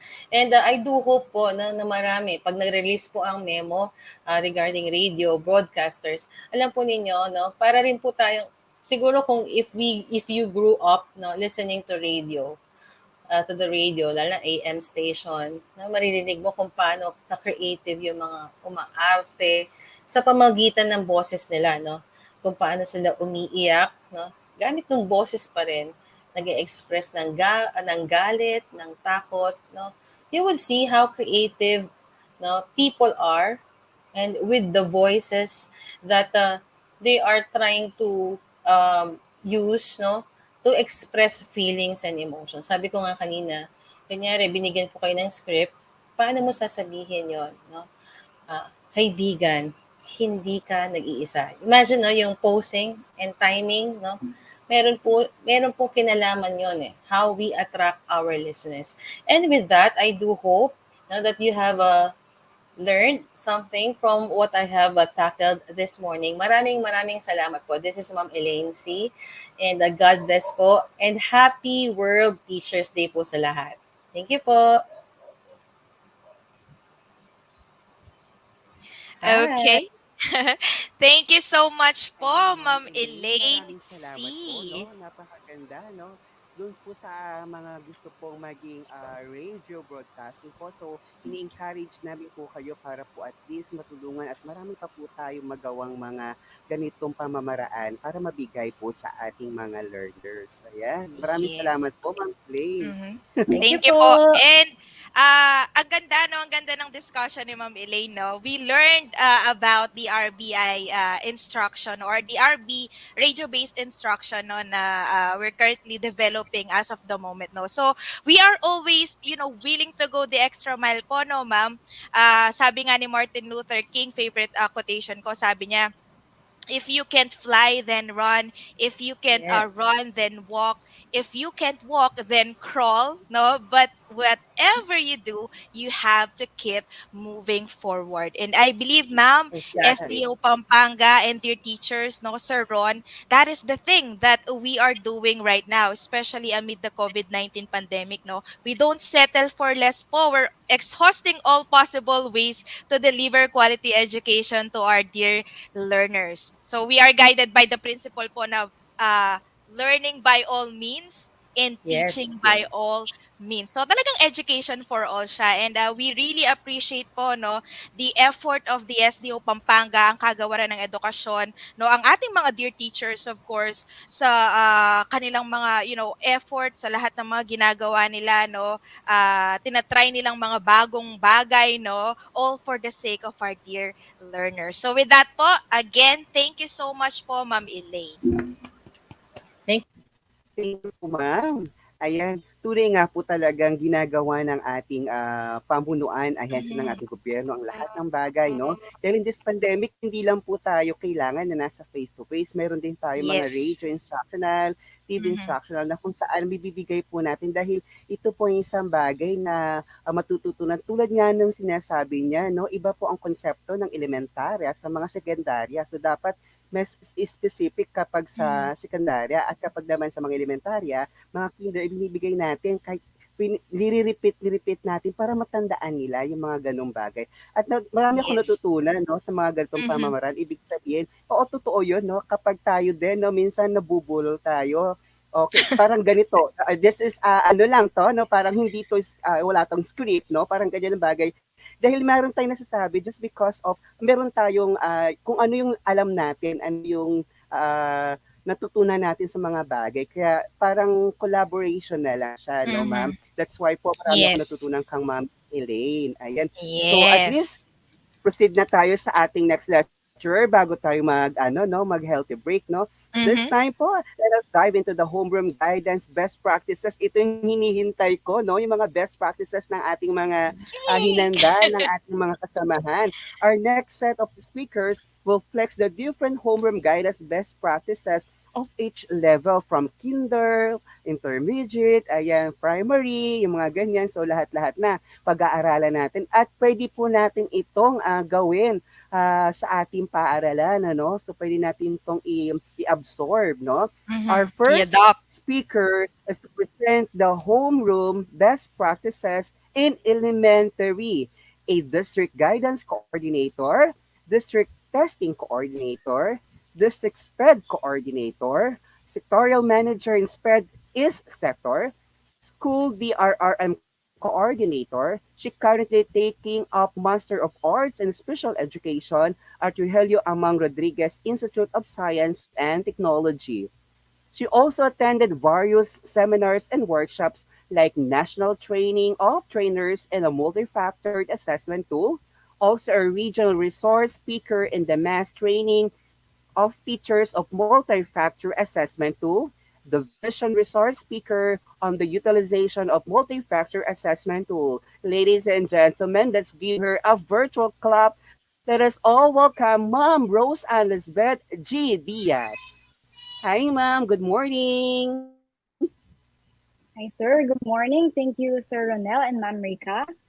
My respect to our SDS, Engineer Edgar C. Domingo, and to our ASDS, Ma'am Melissa Sanchez, Ma'am Shirley Zipagan, our CID Chief, Dr. Lacanlale, our EPS in Edukasyon sa Pagpapakatao, Mama Kang, Ma'am Carmen Evangelista, and our Division Guidance Coordinator, Dr. Bernadette Lejarde.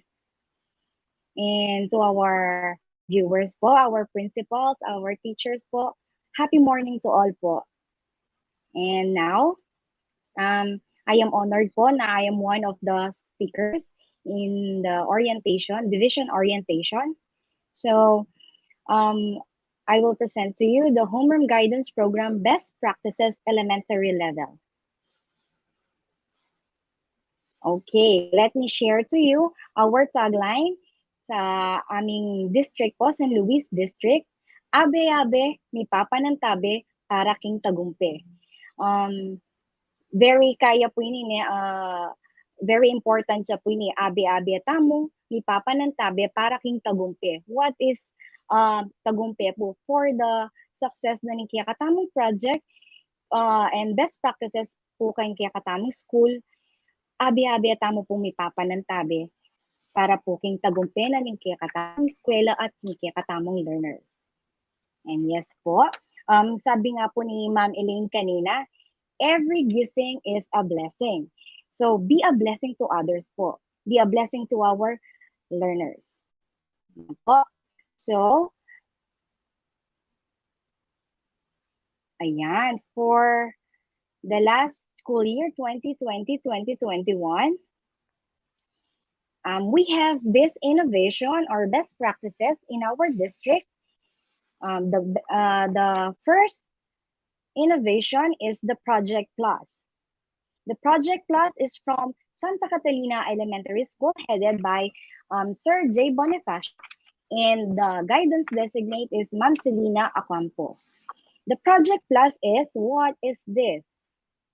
Positive learning using stars. Okay.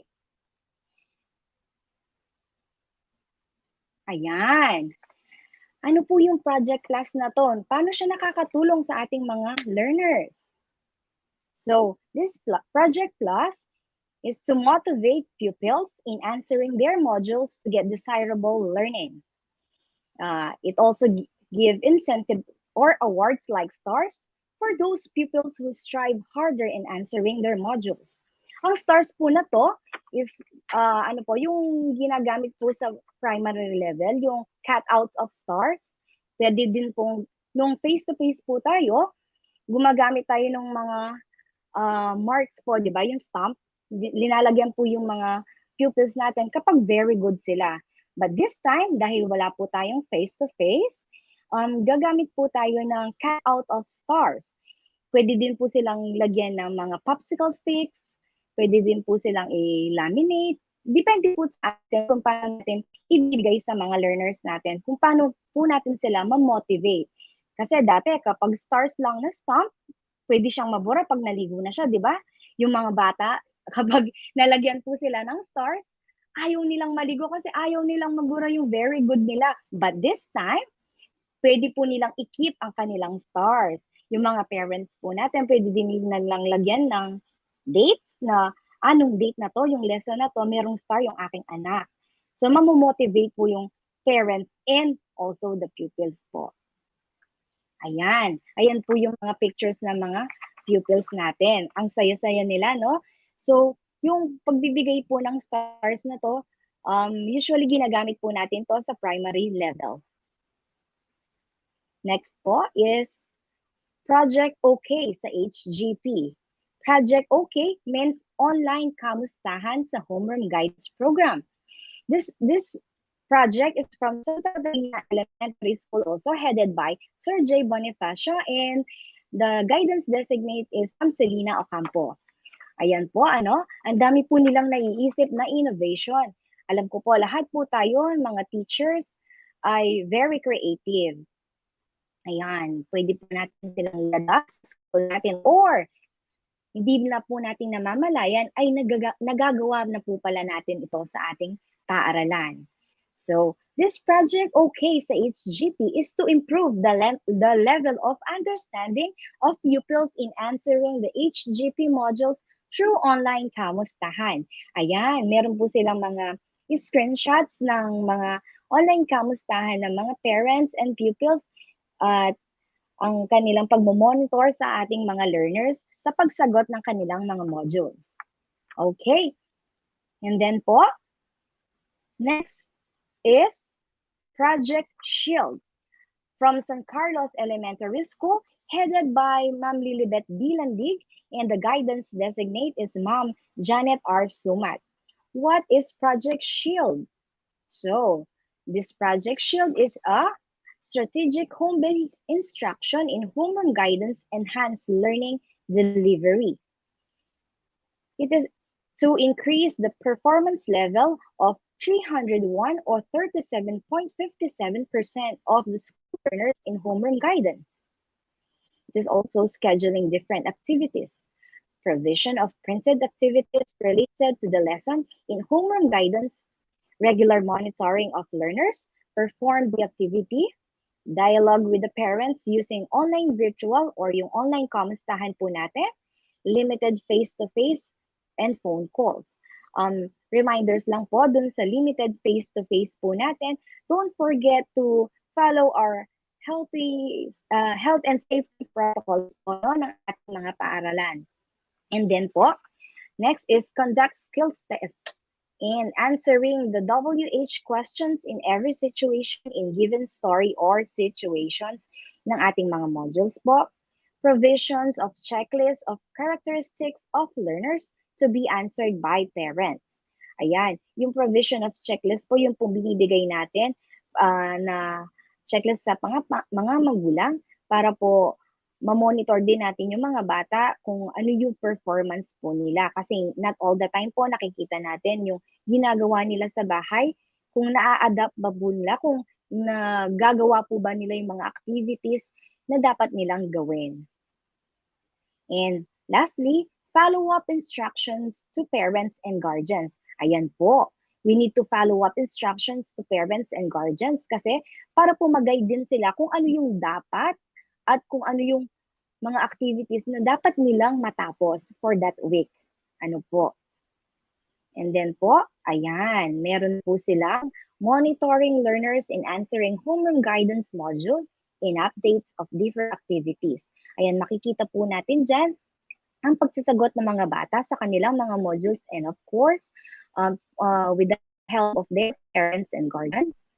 Ayan, meron po silang face-to-face communication with parents and of course, following our safe and health and safety protocols po ng ating paaralan and online reading of HG activities, homeroom guidance activities, kamustahan with parents and pupils regarding HG with attendance face-to-face and virtual. Ayan po, ano, hindi talaga mawawala ang online kamustahan with parents and our learners.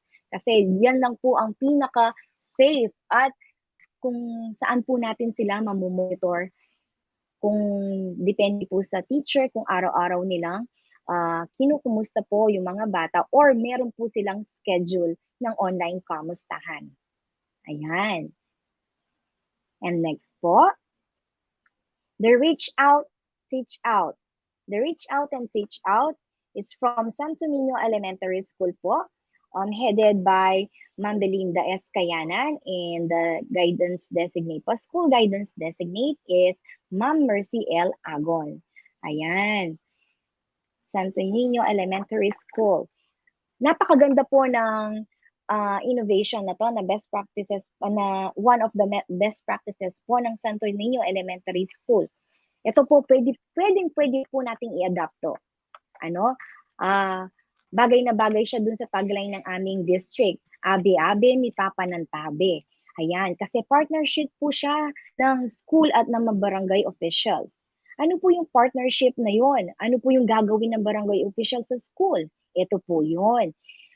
Some of our pupils and parents can go to school because of some reasons.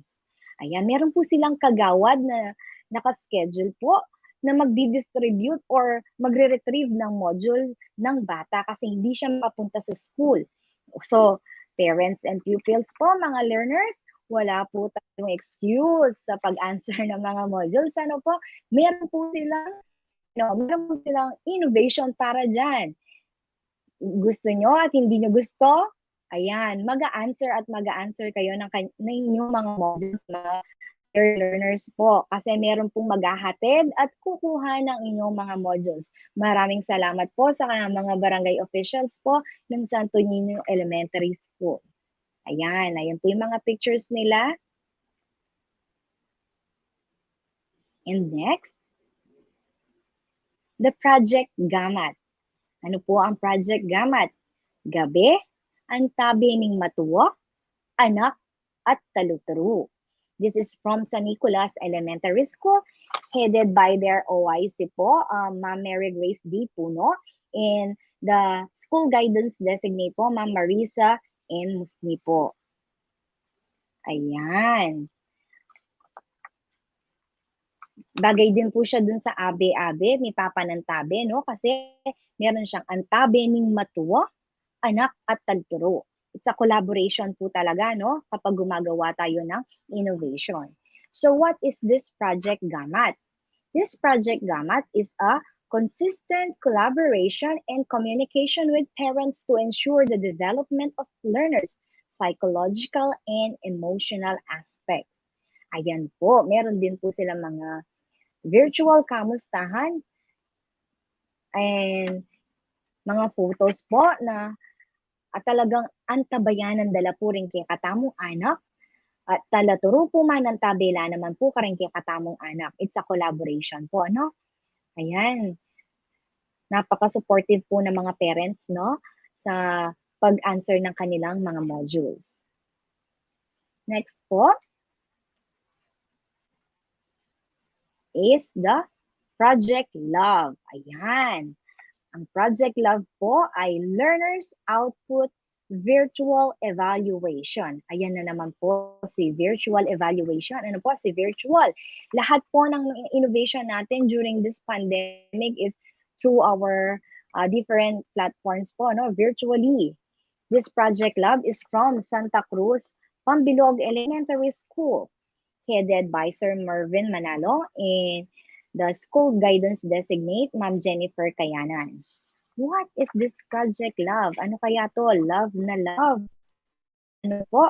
So, the Project Love is to evaluate outputs by using different social media platforms. Ayan, kasasabi rin na lang po, ginagamit po natin ang different social media platforms. And to develop learners' output by using different social media platforms to communicate with parents about the development of their child through virtual meeting or conference with parents. Ano po yung mga different social media platforms na yan? Meron po tayong ah, FB account, 'di ba po? Yung mga parents po natin ngayon, even mga bata, meron po silang FB account. So ginagamit natin yung FB Messenger natin. Yung FB Messenger po before ano no, hindi sila nakakapag accommodate ng marami. Pero ngayon, nakakagawa si teacher ng room sa FB Messenger para po lahat po ay makapasok sa meeting or conference or monitoring of pupils po. And pwede rin po tayong gumamit ng Google Meet, Zoom, and other platforms po. Ayan. Ayun, si teacher. Ano sila, no? Virtual evaluation with pupils po. Ayan, pinipresent po ni pupil yung kanyang ginawa sa module. Ayan, nag-a-answer po sila ng module para po meron po makasure po si teacher na si bata po talaga ang nag-answer ng module. Kaya yung evaluation nila, ginagawa nila virtually. Ayan, meron din po silang communication, screenshots ng communication with parents po. Ano? Next po.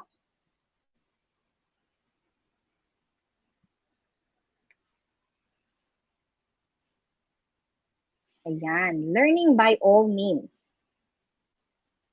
From Don Emilio A. Bondoc Elementary School, headed by Ma'am Lisel H. Kaliwag, and the school guidance designate po is Ma'am Sharon S. Lu.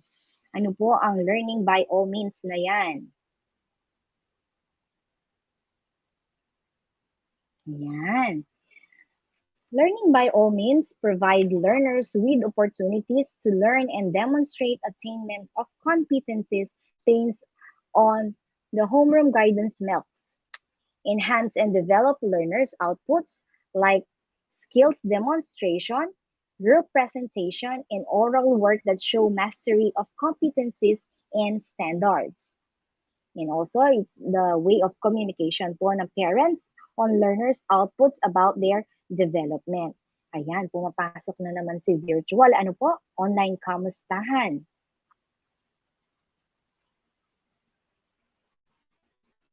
Ayan. Next is caught in the act.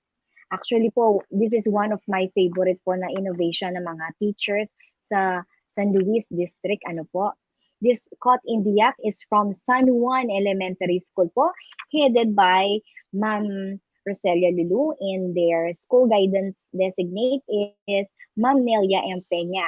Ano po yung caught in the act na yan, no? Ayan, makikita po natin dito kung ano yung mga ginagawa ng mga parents and pupils. Ayan. Caught in the act to develop pupils' personality in order to prepare them to become responsible members of their family and community. It is also to boost self-confidence to the children, instill lifelong skills domain academic, personal, and social, and also career development. Ano po yung nakita ko tong innovation na to, sabi ko, ano kaya to?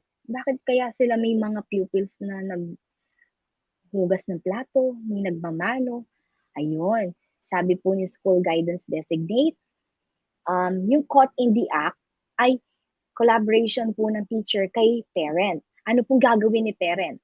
Ayan, pag may nakita po siyang mga skills or mga hindi ginagawa po ng mga anak nila dati, na natutuhan nila through their homeroom guidance modules po dahil meron po silang different activities.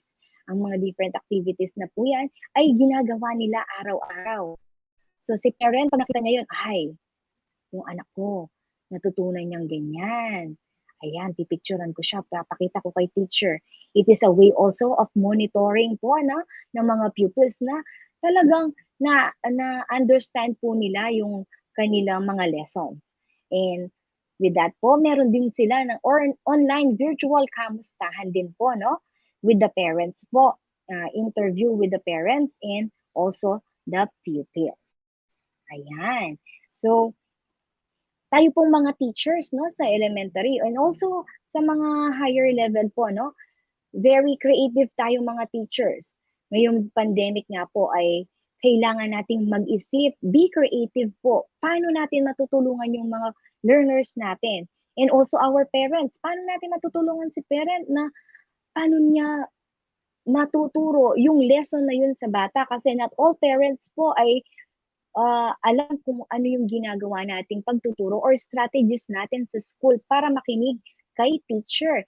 Kasi sa mga yung mga magulang po diyan, no, na teachers din, alam niyo po to yung anak niyo mismo minsan ayaw niya makinig sa'yo kasi hindi naman ikaw si teacher eh, hindi naman ikaw yung teacher ko. Minsan po gano'n, no, sa mga ano nila, sa mga magulang, hindi sila makikinig kasi hindi sila si teacher. So with that po, we need to collaborate po. Dapat po partnership po 'yan ng parents at saka ng teacher para po matulungan ni teacher si parent kung paano yung perfect na strategy or way kung paano natin matutulungan si learner na intindihin ang kanyang mga lesson. Pwede din po natin gamitin ang mga strategies and best practices na mga to ay hindi lang po sa homeroom guidance program po natin. Pwede din natin i-adapt ito sa different subjects po natin. Ano? So, sa buong school po, pwede natin gamitin ang mga to. Ayan. Ay, may yari-yari ni teacher. Okay po. Before that po, bayo ko magpasalamat kay kayo, i-share kaya mo po ini bagay-bagay po kin kaya katamong innovation and best practices po. Ustong saup-saup, abe-abe, at nipapanantabe, in bagay mabayat, magiyang mayan, anting pat-pat. Ano po? So, nipapanyawop tamo po with the parents, teachers, and other stakeholders po, or dito pong bisang sumaup, kin kaya katamo eskwela, kin kaya katamong anak, welcome la po may papanyawop tamo po, may papanantabi tamo, makanta, maging matagumpela po rin kaya katamong goals ne po, din kaya katamong buring maging projects, makasawop kan kaya katamong learners. Ayan. Pwede tala pong i-adapt din, well, balo ko po, gagawa nyo rin kin kaya katamong schools. At, alibo po ito, kayo pwedeng, mo po pwedeng i-adapt. Pwede pa pong i-improve. Ne? Pwede pa pong i-improve kung nano yung pong ikit yung, ay, ini pwede ka rin learners ko ini. Pwede po ito, no? Pwede makatulong sa mga learners ko to. Ay, gagayahin ko ngayon. Pero with a twist, pwede po yun. Pwede nating i-level up yung mga innovation na makikita po natin dito. Ipipresent po ng ating mga kasamahan. Ayan. So, maraming salamat po. Sana meron po tayong napulot at natutunan sa araw na ito. Yours truly po, Ma'am Rosan Diaz from San Luis Elementary School in San Luis District. Dakal pong salamat kaya kayo man. Dakal pong salamat king oras. Binyayo po at pigkalub king pamakiramdam. Thank you so much po. Dakal pong salamat, Ma'am Rose Anne. Husto pinita niya, hustong Yes. saw-saw. Abe-abe, may papanantabe, ing mayan, magiyang, ing Iyang, mabat, magiyang mayan, bala mo, ayan, patpat. anting Ayan, takal patpat. pong salamat, Opo. ne.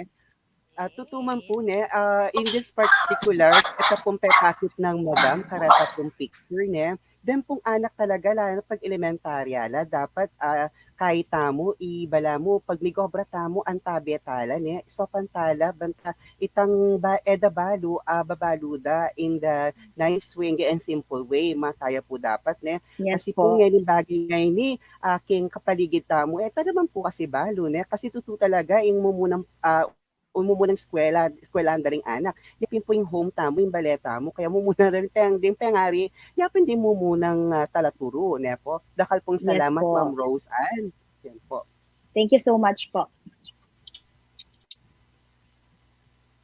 All right. Thank you so much po. No, napakaganda talaga no ng ating mga discussions mula kahapon hanggang ngayon at magpahanggang mamaya, Sir Ron. Oo So, nga. Nakakaisa nakaka-excite, pa no? lang Dami kaya, nating ganyan. natutunan. Yes. Ah, So, Sir Ron, time check. It's already 9:47. 9:47.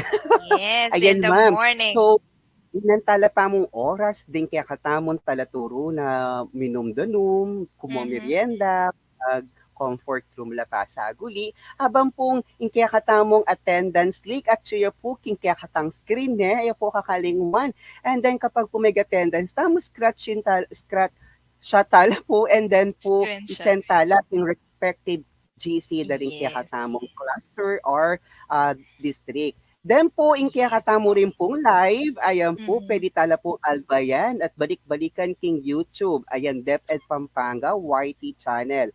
Ayan po, karata pong eme tagon kasi po tuto naman po ne, dingaliwa at nila pa pong another appointment ni Mhm. sabe-sabe. But still po, isala po talagang aabalo kung nano nga po yung pwede tamong agya karela, pwede na pong balikan via YouTube po, ali. Kasi po, tuto Yes. naman po kanini, balik-balikan depuita, mas master at ababalo na po at lalo na po rin kaya atang best practices. Ayan. Okay Yes, ni po, you're right.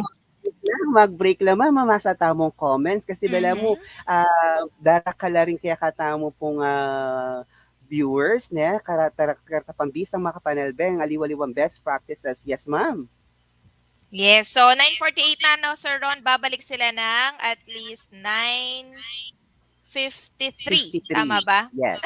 Okay, tama. Sige po, dear teachers, stretch muna kayo, stretch muna kayo, drink some water while we're reading some comments here. Okay, so from Ma'am Lawrence G. Talao. Good morning po, watching from San Luis National High School.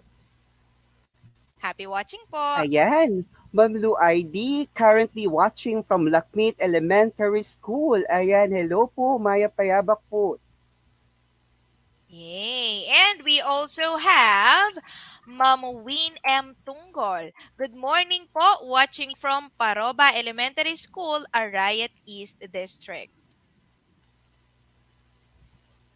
We have also Ma'am Denise Eliza Salvador, still watching from Macario Arnedo Elementary School. Ayan, Maya Payabak po. Yes, thank you po. And we also have Ma'am Maria Zarina Yumulmanyo. Blessed morning po, watching from FGSMS, Apalit District Division of Pampanga. Sorry po, hindi ko alam yung meaning ng ng FGSMS. Ayan Right? po. Yes po ma'am, ne, don't forget, then karela pong output na pepagawa tala na po, Oh, ne po, yes. na Mm-hmm. isendala po via Google Drive para po at least Yes. abalo tamo na mig-comply la ang pumale mo Mm-hmm. at tintang abalo karatang karelang output. Ayan. We have also Ma'am Yes po. Arlene Yambao Sanchez. Good morning po, watching from Concepcion Elementary School, Mexico North. Yay, good morning po. Okay, so next we have Ma'am Carolina Sibuglayog. Good morning po, watching from Pandakaki Elementary School, Mexico West District. Ayan. At syempre, ne, tala rin Oh, kakalingwan din kaya alright. katamong eskwela.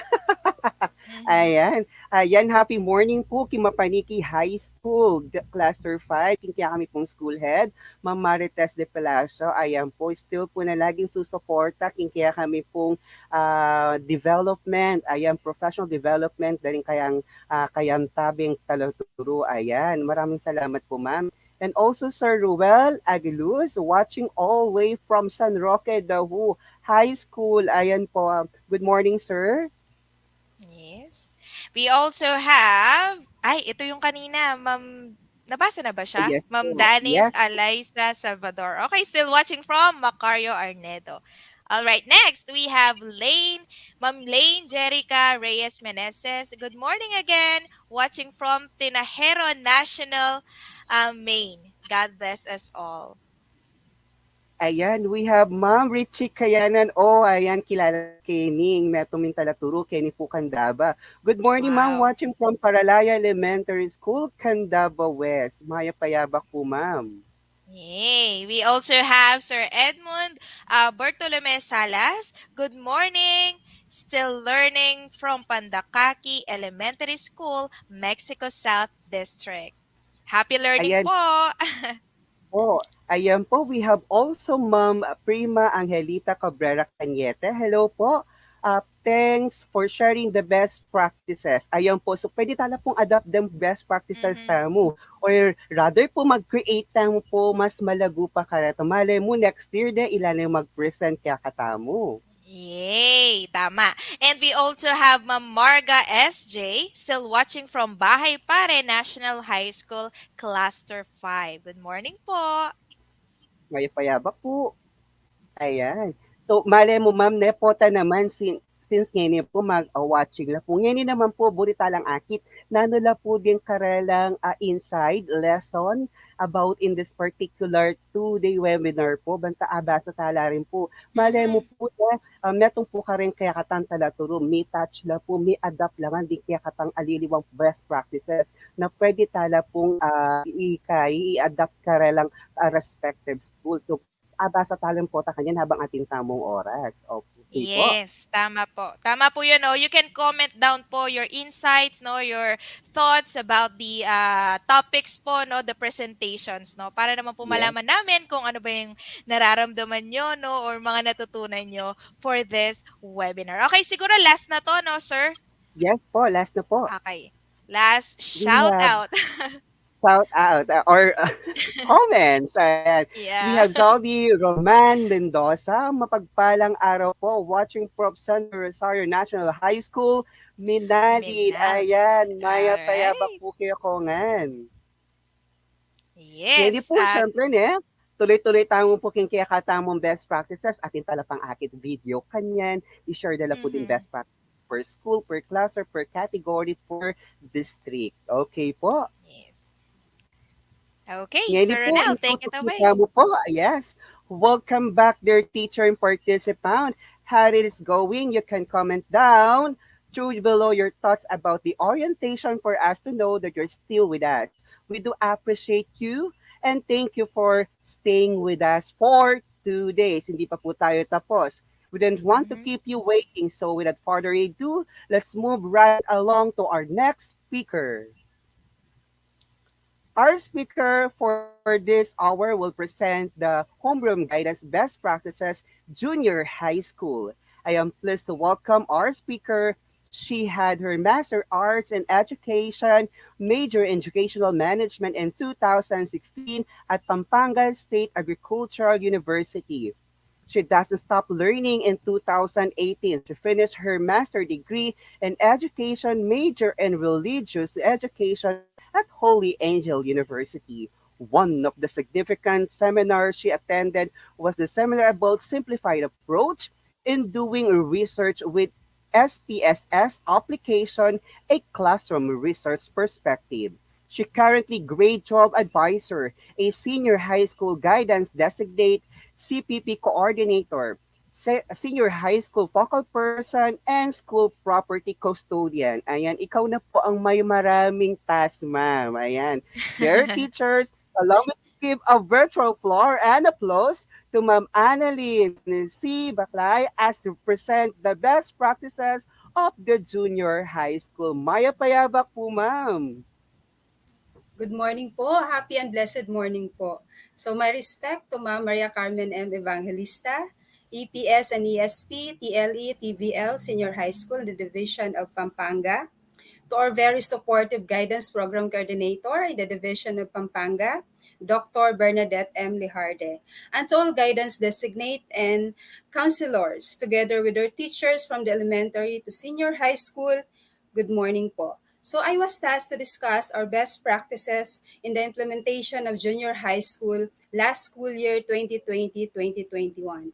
I'm going to share with you how Villa Maria Integrated School or teachers successfully conducted the implementation of homeroom guidance program in the new normal. So bago ko po impisahan, pakilala ko po sa inyo ang Villa Maria Integrated School. So to start with, it's an honor for me to introduce to you our humble school, Villa Maria Integrated School. Saan po ba matatagpuan ang Villa Maria Integrated School? Saan kabundukan po ba ito matatagpuan? So VMIS is one of the IP school in Porac, Pampanga. So the school is located approximately 9 kilometers from the town of Porac. Medyo malayo po siya sa Kabayanan. So 90% of our students of Villa Maria are from the tribes of Aita Mag-Anchi and Aita Mag-Indi. So by the way po, yung mga Aitas po, meron po silang 7 tribes with 7 dialects. So yung sa amin po doon sa Villa Maria ay yung mga Aita Mag-Anchi po and Aita Mag-Indi. And then they have 2 different dialects. So 90% po sa kanila is yung mga Aita. So yung 10% naman po remaining, ang tawag po namin sa kanila ay yung mga Unat. So ngayon po, samahan niyo po ako para ibahagi po sa inyo yung mga best practices namin sa kabundukan. Kasi ibang-iba po yung setup namin sa bundok kaysa po sa setup ninyo sa bayan. So VMIS headed by Ma'am Maricense Tolentino, our school head, gave her 100% support in the implementation of the Homeroom Guidance Program. So to make this program possible, we undergone series of meeting with the advisors and other faculty members. So we have a limited face-to-face faculty meeting as well as virtual meeting in preparation for the implementation of the Homeroom Guidance for school year 2020-2021. So last school year, we have only one modality, which is modular class alone. But for this school year, we have adapted the video-based digitized learning modality. So paano po ba itong video-based digitized learning modality? So ang ginagawa po namin dito, sinishare po namin yung mga videos ng mga bawat teacher per learning area sa mga GC ng mga bata kung sino pong pwedeng maka-access. And then gawa ng hindi po lahat mayroong gadget at wala pong mga internet connection. So during po sa distribution ng module, binibigay po namin, sinishare po namin sa mga parents at sa mga ibang mga estudyante na mayroong gadget through Share It application para po mapanood nila yung mga videos ng mga teachers na sinisend sa mga group chat. And then, nare-request po namin yung ibang mga magulang na ibahagi po nila sa ibang mga magulang na wala talagang gadget para mapanood po yung mga videos na sinishare ng mga teachers para makatulong po sa pagsagot ng kanilang mga modules. So, during po sa mga meeting namin, so the advisors were oriented on how they're going to implement the Homeroom Guidance Program. Kasi nung una, puzzle po talaga kami kung paano namin i-implement. Gawa ng nasa bundok kami, wala kaming mga online access sa mga bata namin. So, yung mga advisors po, they were oriented with the different forms and tools na ginagagamitin po sa implementation ng Homeroom Guidance. So, thankful po kami kay Ma'am Bernadette Lijarde na napaka-supportive po sa mga tools, provided na po lahat. So, malaking tulong po sa amin yung mga advisors. So, since lack of gadget and poor internet connection is the main problem in the community, so we asked permission from the barangay chairman together with the barangay officials na mag-conduct po kami ng parents meeting para po ipaalam namin yung programa ng homeroom guidance sa mga magulang. So we see to it to follow safety protocol. So sa gate pa lamang po, kinukuha na po namin yung mga temperature ng mga magulang. So pinapalag po namin sila sa aming logbook for contact tracing. So, yung mga walang face mask and face shield po, binibigyan po namin sila. Lagi po kaming may naka-ready doon sa gate namin ng mga face shield at saka alcohol at saka face mask para po masigurado namin yung safety ng aming mga magulang na attend sa meeting.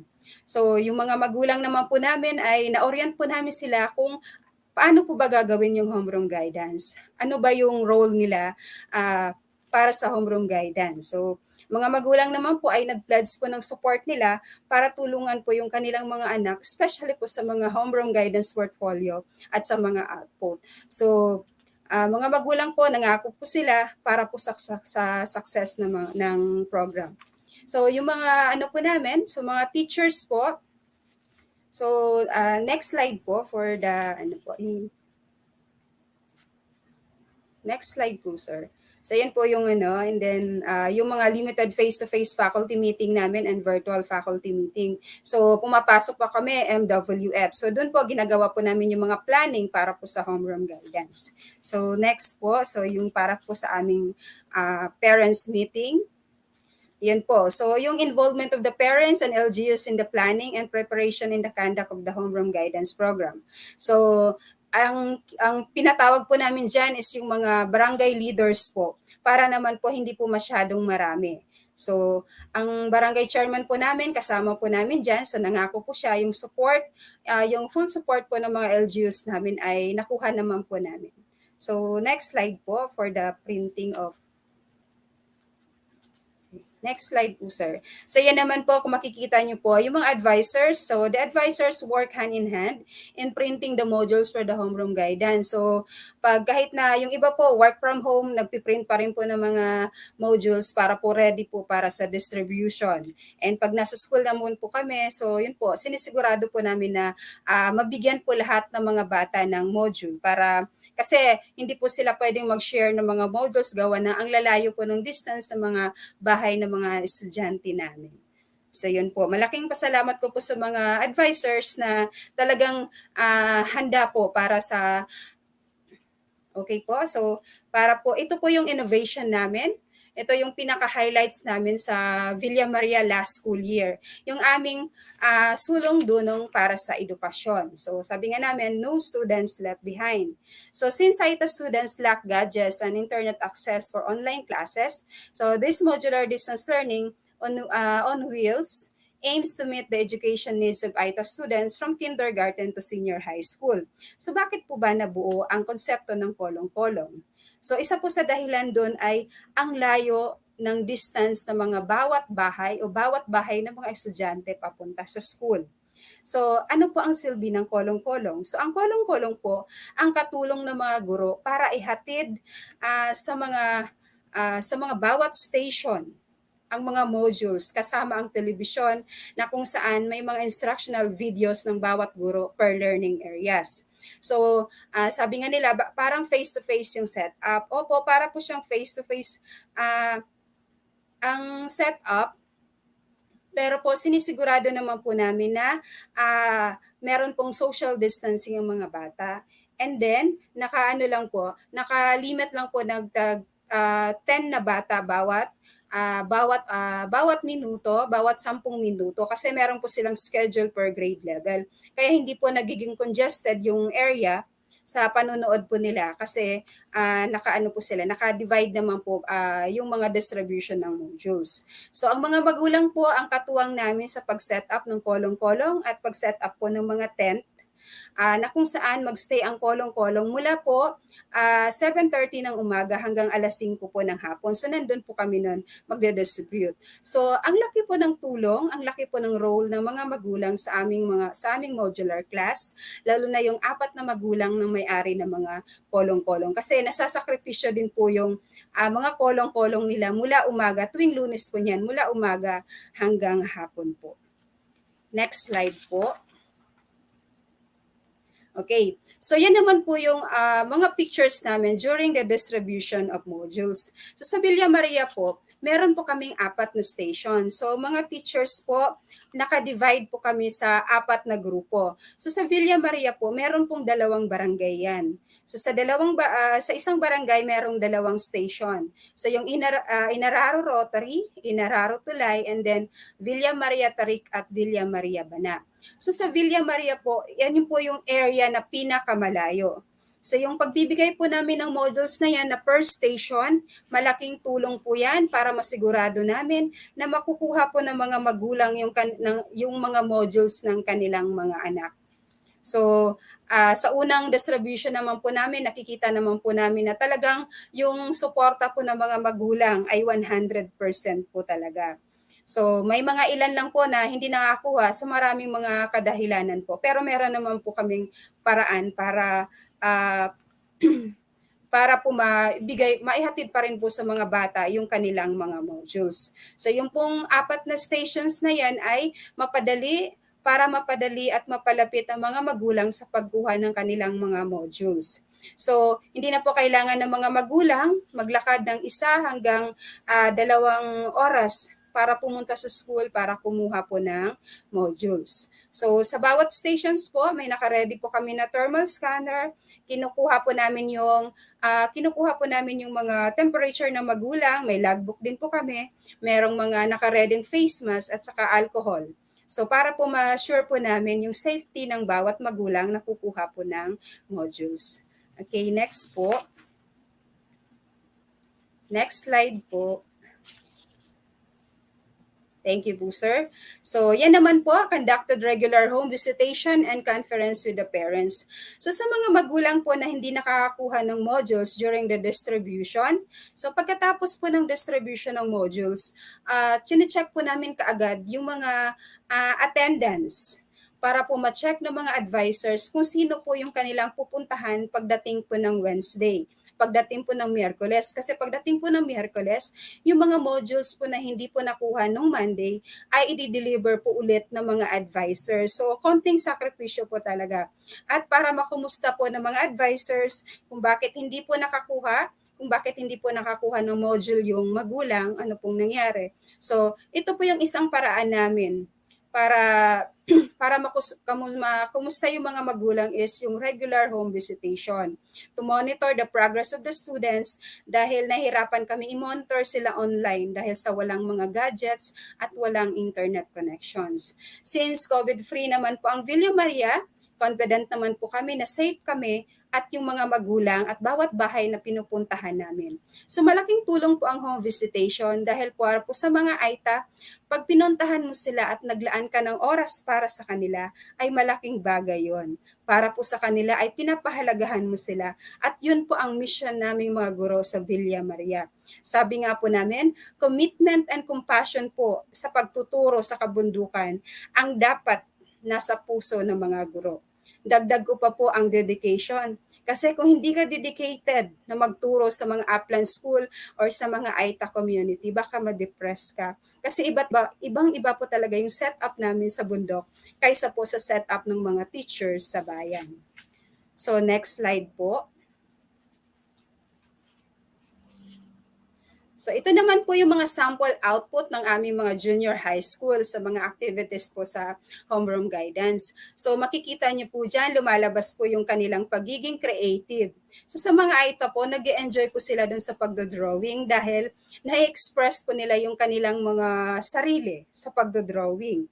So ang mga bata po ay napaka-creative. So karamihan po sa mga portfolio nila, especially po yung kanilang mga cover and designs ay mga indigenized materials at saka recycled materials na available sa community at available po sa bahay nila para wala pong gastos.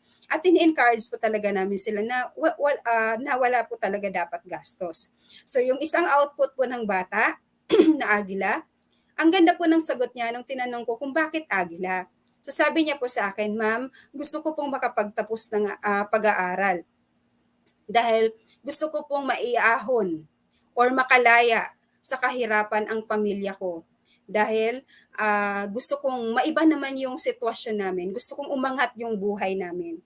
Gusto kong hindi habang panahon na sa kabundukan lang kami. Gusto ko pong makalaya sa kabundukan pero di ko kalilimutan ang aking pinagmulan, ang aming lupang ninuno at ang aming ancestral domain na unti-unting kinukuha ng may mga kapangyarihan. So nung narinig ko po yung sagot ng bata na yon, nakaka-inspire na nakakalungkot. So totoo na naman yung mga nangyayari na yon eh. So kaya po andun po kami mga guro para i-uplift po sila, para po i-push po sila sa kanilang mga pangarap. Next slide po. Next slide po, sir.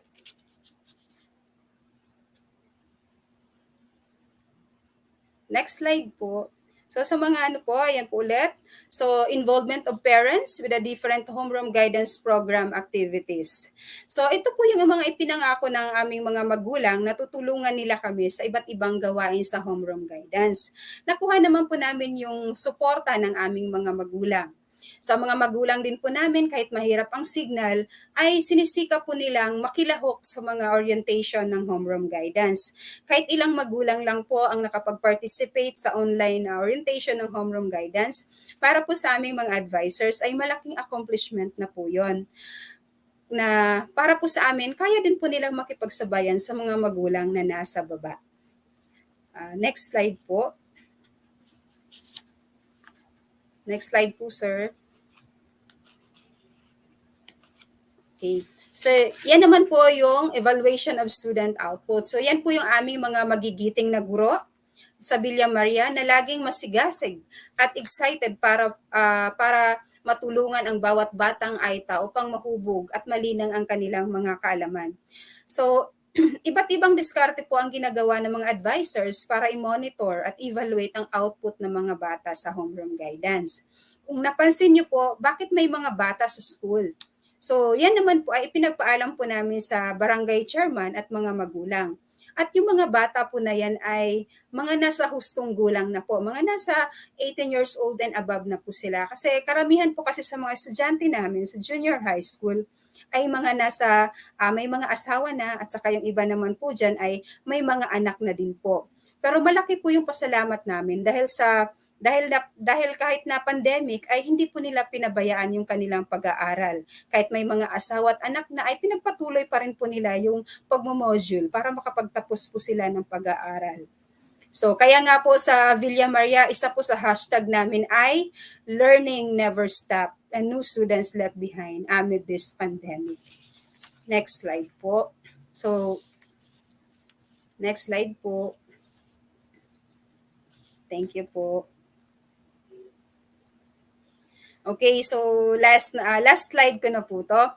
So sa Villa Maria na Integrated School po, may pagmamalaki ko po na meron po kaming strong partnership with the different stakeholders for the materials needed for the printing of homeroom guidance and other subjects. Kasi po sa school namin, hindi po kami pinabayaan ng aming mga stakeholders.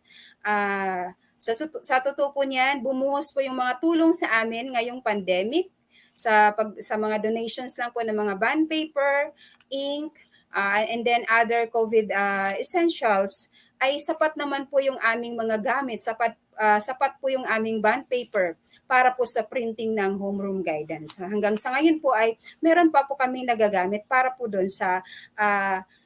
sa printing ulit ng homeroom guidance modules para po sa school year na ito. So malaking pasalamat po namin sa aming mga benefactors at mga donors na paulit-ulit po silang taon-taon po ay hindi po kami nakakalimutan na ibahagi po yung kanilang mga tulong sa amin. So yan po, maraming salamat po. So, sa bago ko po tapusin yung aking presentation, so I would like to extend my deepest gratitude to Ma'am Bernadette Lejarde for this great opportunity. So sana po may naibahagi po akong konting learning sa inyo. At masaya din po ako na naibahagi ko yung mga ginagawa namin sa kabundukan. Kahit na po hindi ganun ka higindi, kung para sa iba hindi po ganun kaganda. Pero sa amin, ang malaking accomplishment po yun na nakaraos po kami sa isang taon ng pandemic para ma-implement po yung homeroom guidance. Sa muli po, maraming salamat po. Thank you po. Hey, thank you Thank so you po, much po, ma'am, Ma'am no? Annalyn. Nakaka-touch, no? Thank Po you yung po. mga Ah, sharing, no? Ibig sabihin, yung mga ganitong bagay, talaga pong hindi natin maiwas. Kaya na nga, namumula ng mata ko, nakaka-touch naman. Ma'am, Yes po. ay, may technical issue po ata si Sir Ron. Sir Ron? Okay, so medyo nahihirapan po siguro sa signal si Sir Ron, no, Ma'am Annalyn. Pero grabe po, no, Ma'am Annalyn. Napakaganda po ng inyong presentation, no, tungkol sa best practices ng inyong paaralan. So gustong-gusto Salamat ko po po. yung yes po, gustong-gusto ko po yung hashtag ninyo na learning never stops po, no? Napakaganda, napakagaling na may isip natin tayong mga kaguruan sa Kapatagan. Tama po ba nasa bundok Opo, yung nasa bundok po lokasyon? kami. Opo. Opo, no? So tayong mga nasa kapatagan, no, madalas naiisip natin na grabe, ang daming trabaho, ang hirap i-reach out ng mga students, no? Pero kung tutuusin, mas mahirap po pala yung nararanasan ng mga mag-aaral natin sa inyong lokasyon, no? Sapagkat ito ay nasa bundok po pala. At isa Yes sa mga po. struggle ay mayroon tayong digital divide na tinatawag. Sapagkat hindi po lahat ng mga mag-aaral ay may cellphone, may gadget, tama po, may signal, Yes no? po. May pang-internet, pang-data. Kaya nakaka-inspire po no yung presentation, yung mga best practices na inyong ibinahagi sa ating mga kaguruan no, sa aming mga kaguruan. Tiyak po no na ang lahat ay na-inspire po no sa inyong mga sakripisyo na ibinibigay sa ating mga mag-aaral. So, Salamat salamat po. po. Ay, isang patunay po ito no na sa sitwasyon po natin ngayon, 1% po, ang tinatawag nating 1% ay yung sitwasyon na kinalalagyan po natin sa kasalukuyan. Pero 99% po ng mga nangyayari sa buhay natin ay ang reaksyon natin sa mga bagay-bagay kung paano po natin ito solusyonan no at hanapan ng paraan upang tayo ay maging matagumpay sa mga bagay na ating ginagawa lalo na sa ating mga mag-aaral. No po, so isang patunay po na walang hadlang no po, walang anumang pandemya, walang anumang bundok, no po, o Yes po.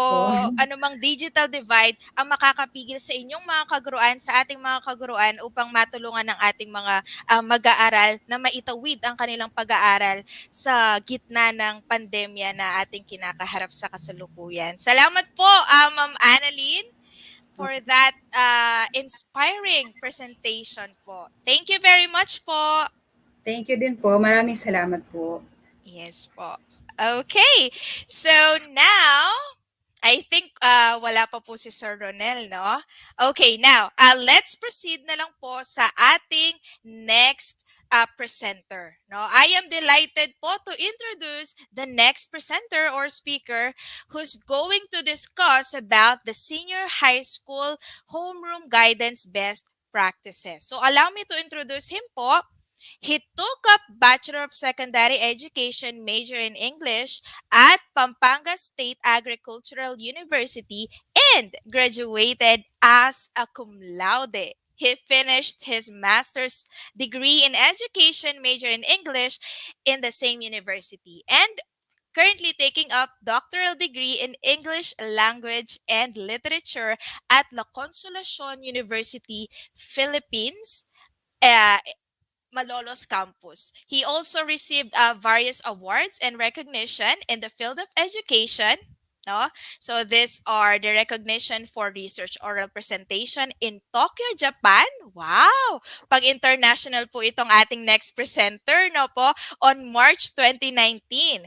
And another recognition for exemplary performance in Justino Sevilla High School, recognition for punctual submission, and recognition for outstanding teacher in Justino Sevilla High School. So, dear teachers, let us have on our screen the designated guidance advocate of Justino Sevilla High School, Sir Daniel C. Reyes.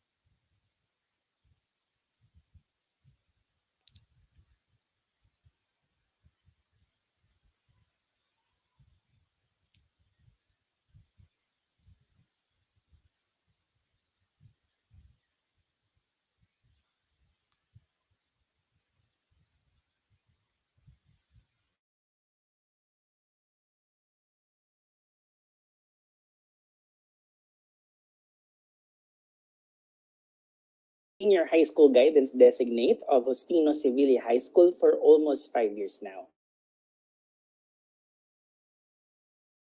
Of the Homeroom Guidance Program.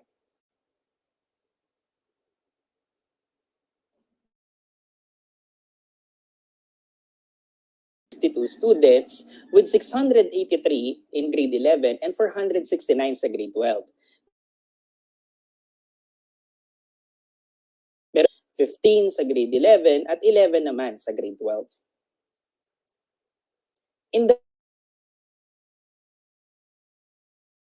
guidance office, what we aim is to adapt to the new normal education and to succeed in the implementation things that we had to make sure na mag-manifest sa aming action plan ay ang pag-boom ng aming population, ang pagdagdag namin ng class advisors, maging ng mga sections, at lalo't higit yung introduction ng new normal education and blended learning last year. At dahil doon, we were able to plan 5 steps para po ma-make sure namin that before the first semester ends, we were settled. Una, the mobilization of the JSHS Guidance Office Facebook page. Number 2, calling for volunteer scheduling of Homeroom Guidance Program online sessions. 4, creation of the JSHS Guidance Office YouTube channel. At panghuli, uploading of the recorded sessions. Let me share to you po step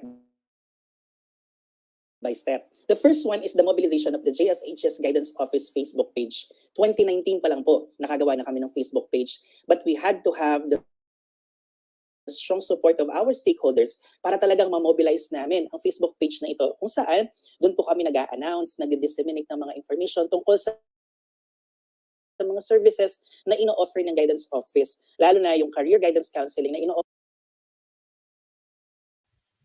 Okay po. So, pardon po, no, dear teachers. I think we're having some technical issues po, no? But don't worry po, no, our technical working group are currently solving the issue na po. Okay, so all right. So while waiting po for our technical working group, again po, no, reminder po, nasa baba po ang ating link, or I think nai-send na po or nai-forward sa ating homeroom guidance program group chat po, no. Don't forget po to accomplish that one for your attendance sa ating day 2 webinar. Okay, another reminder pa rin po, don't forget po, no, our output for this webinar. Okay po, you will craft a weekly learning plan sa homeroom guidance for Module 1, Week 1, based on your grade level po. We are very excited po for your output. And for sure, marami po kami makikita mga output na magaganda. No po. Okay.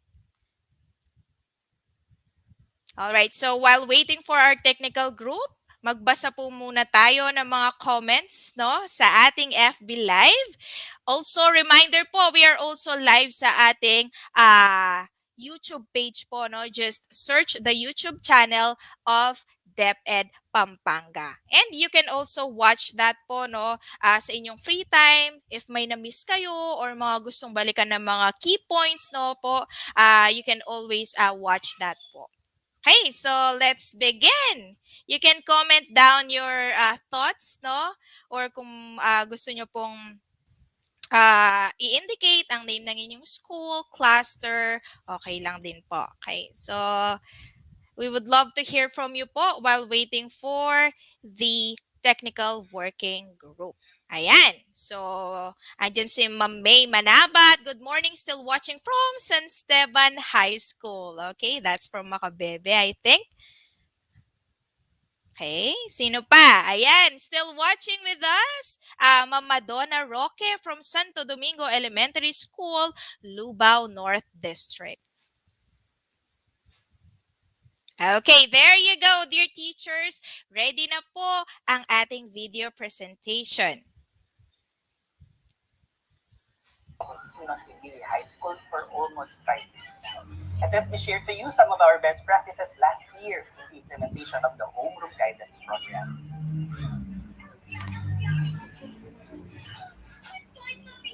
Pinagpala po kami last year ng 1,152 students with 683 in grade 11 and 469 sa grade 12. Meron din po kami total of 26 sections with 26 advisors. 15 sa grade 11 at 11 naman sa grade 12. In the crafting of the action plan sa Senior High School Department's Guidance Office, what we aim is to adapt to the new normal education and to succeed in the implementation of the Homeroom Guidance Program. Therefore, the following things that we had to make sure na mag-manifest sa aming action plan ay ang pag-boom ng aming education, ang pagdagdag namin ng class advisors, maging ng mga sections, at lalo higit yung introduction ng new normal education and blended learning last year, at syempre yung first part ng implementation ng Homeroom Guidance Program. At dahil doon, we were able to plan 5 steps para po ma-make sure namin that before the first semester ends, we were settled. Una, the mobilization of the GSHS Guidance Office Facebook page. Number 2, calling for volunteer online discussants who were also teachers. 3, scheduling of homeroom guidance program online sessions. 4, creation of the JSHS Guidance Office YouTube channel. At panghuli, uploading of the recorded sessions. Let me share it to you po step by step. The first one is the mobilization of the JSHS Guidance Office Facebook page. 2019 pa lang po, nakagawa na kami ng Facebook page. But we had to have the strong support of our stakeholders para talagang ma-mobilize namin ang Facebook page na ito kung saan doon po kami nag-a-announce, nag-disseminate ng mga information tungkol sa mga services na ino-offer ng guidance office. Lalo na yung career guidance counseling na ino-offer po natin sa mga estudyante na nahihirapang intindihan ang kanilang mga sarili pagdating sa mga curriculum exits at mga decision makings nila tungkol sa trabaho, sa courses, at marami pang iba na ino-offer din naman ng career guidance program maging ng homeroom guidance program. The second one is the call for volunteer online discussions. Teachers, preferably the class advisors in the previous years, were asked for help. Many responded positively to the request, knowing that they already had experiences in sharing or facilitating the career guidance program lessons. With the completion of the second step, we were able to complete as well the third step, which is scheduling of homeroom guidance program online sessions. Medyo mahirap po kasi ito kasi merong mga schedule na pino-consider. And the action plan together with the school calendar was adjusted in the implementation of the online discussions because there were so many things to consider like the guidance of the IT department as well as the approval of the school leaders. The fourth one is kind of enjoyable. It is the creation of the JSHS Guidance Office YouTube channel kung saan kinailangan pa rin namin yung suporta ng aming mga stakeholders. Dito namin ina-upload ang mga recorded sessions maging yung mga learning materials kung saan pwedeng ma-access ng aming mga estudyante maging ng mga magulang na gustong sumali sa aming pag-aaral ng homeroom guidance modules. The last step is multi-purpose. It is the uploading of the recorded sessions. It is not only good for the preservation of the recorded sessions, na efforts naman talaga ng ating mga class advisors para magamit nila in the future as well as mailagay nila sa kanilang weekly home learning plans para sa mga estudyante na absent doon sa kanilang session or late para mag-catch up sa kanilang session. Second, maganda din siya for the evaluation and monitoring ng ating mga school leaders, lalo na ini-grade ang ating mga teachers, no? Sa pagkakandak ng kanilang homeroom guidance modules. Pangatlo, it is also a good way alongside with the fourth step sa pag-cater ng different learning modalities, lalo na yung mga nasa digital or nag-online class. There's no such thing as a perfect plan, pero we make sure na anumang mga challenges na kinakaharap natin, tinutugunan natin, and we recognize also the small successes. Ano ba yung mga challenges na in-overcome namin last year? Some of them were overlapping schedule na kailangan namin ayusin agad dahil merong school calendar na sinusundan. As well as yung pag-motivate ng mga teachers na napapansin namin na hindi masyadong nag-engage. Maging yung mga estudyante na kailangan na pilitiin para mag-participate ng mabuti hindi lamang sa pag-attend ng mga sessions kung hindi maging sa pagko-complete ng mga outputs. But I am thankful to God because we have these small successes na kailangan ko din naman i-recognize. Katulad ng pagkakatrabaho namin according to the action plan set by the department. But as well as sa pag-recognize ng mga participative and outstanding teachers, lalo na higit yung mga excellent students na talaga naman nagpakita ng kanilang husay at pag-iisa sa pagiging matagumpay ng homeroom guidance program last year. But there are still angles to improve. Ilan dyan, katulad ng pag-offer namin ng printed modules kung saan nag-request pa kami ng mas marami pang materials para dito. And of course, to preserve these modules, effectively and efficiently. Para kapag kailangan namin i-retrieve, kahit sa mga susunod na taon, magiging madali hindi lamang para sa mga estudyante, kung hindi para din sa aming mga teachers. Pangalawa, pagdating naman sa aming mga digital online resources, we are continually requesting our class advisors to upload their recorded sessions on our YouTube channel. At yung mga old recorded sessions naman namin ay magamit as teacher's guide.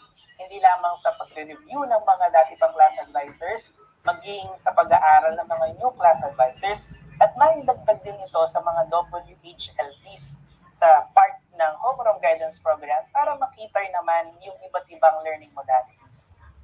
And I would like to thank the Lord for the lives of the following persons: Ma'am Carilan Quiambao, Ma'am Griselda Importes, and Dr. Miguel R. Rivera Jr.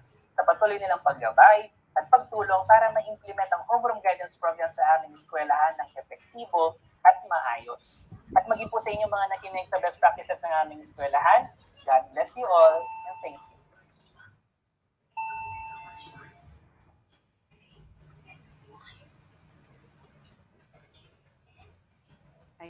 Ayan, ma'am, no? Ang ganda.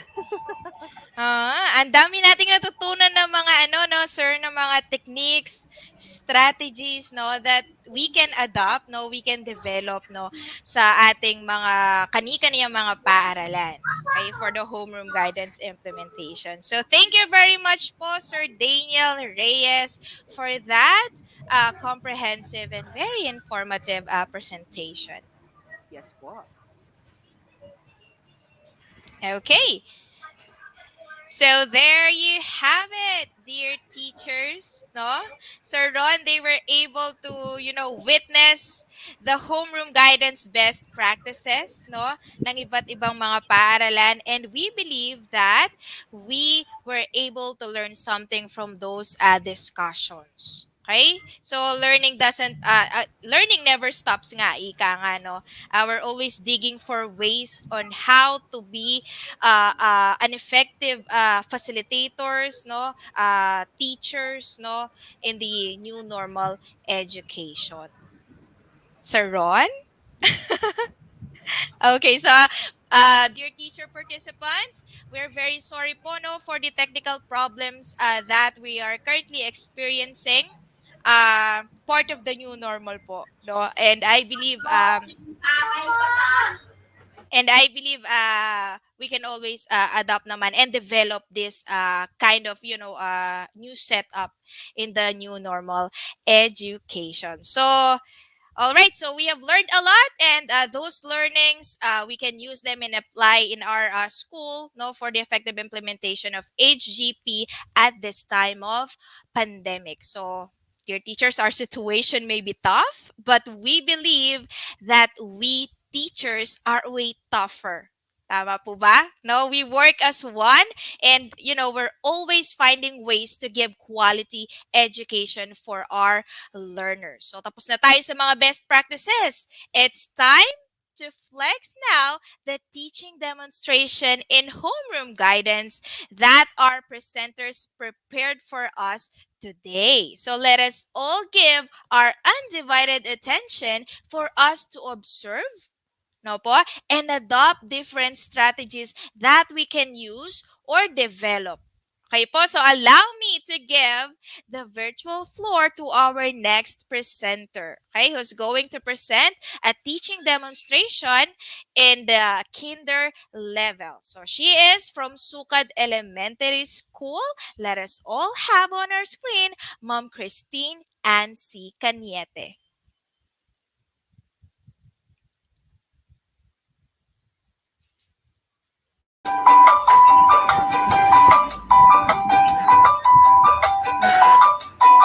Homeroom guidance para sa kindergarten. Quarter 2, week 1 to 2, module 3. Let's make it work. Magandang araw mga bata. Sa aralin ito, tatalakayan natin ang mga bagay na kaya natin gawin gamit ang parte ng ating katawan. Gabay sa mga magulang o tagapag-alaga. Ang module na ito ay ginawa upang gabayan ng inyong mga anak na malinang ang kanilang aspetong pansarili at pakikipagkapwa, akademiko at karera. Ang module na ito ay didisenyo din para sa distance learning o alternatibong paraan ng pagkatuto na hindi nangangailangan ng pisikal na presensya sa paaralan bilang pag-iingat na rin laban sa pandemyang pinakaharap natin ngayon. Mahalaga ang presensya ninyo sa tabi ng inyong mga anak o alaga habang inaaral ang module na ito para magabayan sila ng maayos at maipaliwanag ang aralin sa kanila. Ang homeroom guidance para sa kindergarten ay mayroong 6 na interactive activities. Ito ay ang mga sumusunod. Let's try this, let's explore this, keep in mind, you can do it, what have I learned, share your thoughts and feelings. Para sa module na ito, narito ang mga objectives o layunin. Una, list possible actions and feelings to understand a situation o tukuyin ang mga dapat gawin o maramdaman para sa bawat sitwasyon. Dalawa, guidance para sa kindergarten, quarter 2, week 1 to 2, module 3. Let's tungkol sa isang sitwasyon. At ikatlo, act based on observations and feelings o gawin na nararapat gawin ng naaayon sa iyong obserbasyon at nararamdaman. Bago tayo magsimula, narito ang mga kagamitan na kakailanganin para sa module na ito. Lapis, papel, krayola, gunting, pandikit, at mga larawan. Bago tayo magsimula sa ating bagong aralin, balikan muna natin ang huling pinag-aralan natin. Ito ay tungkol sa ating pamilya. Pinag-usapan natin sa ating nakaraang aralin na ang ating pamilya ay ang tumutulong sa atin sa ating mga gawain, na tayo ay miyembro ng bawat pamilya, at ang ating pamilya ang tumutulong sa atin para magdesisyon. Ngayon naman, dumako tayo sa ating bagong aralin. Bago tayo magsimula sa bago nating aralin, ating munang balikan ang unang napag-aralan natin.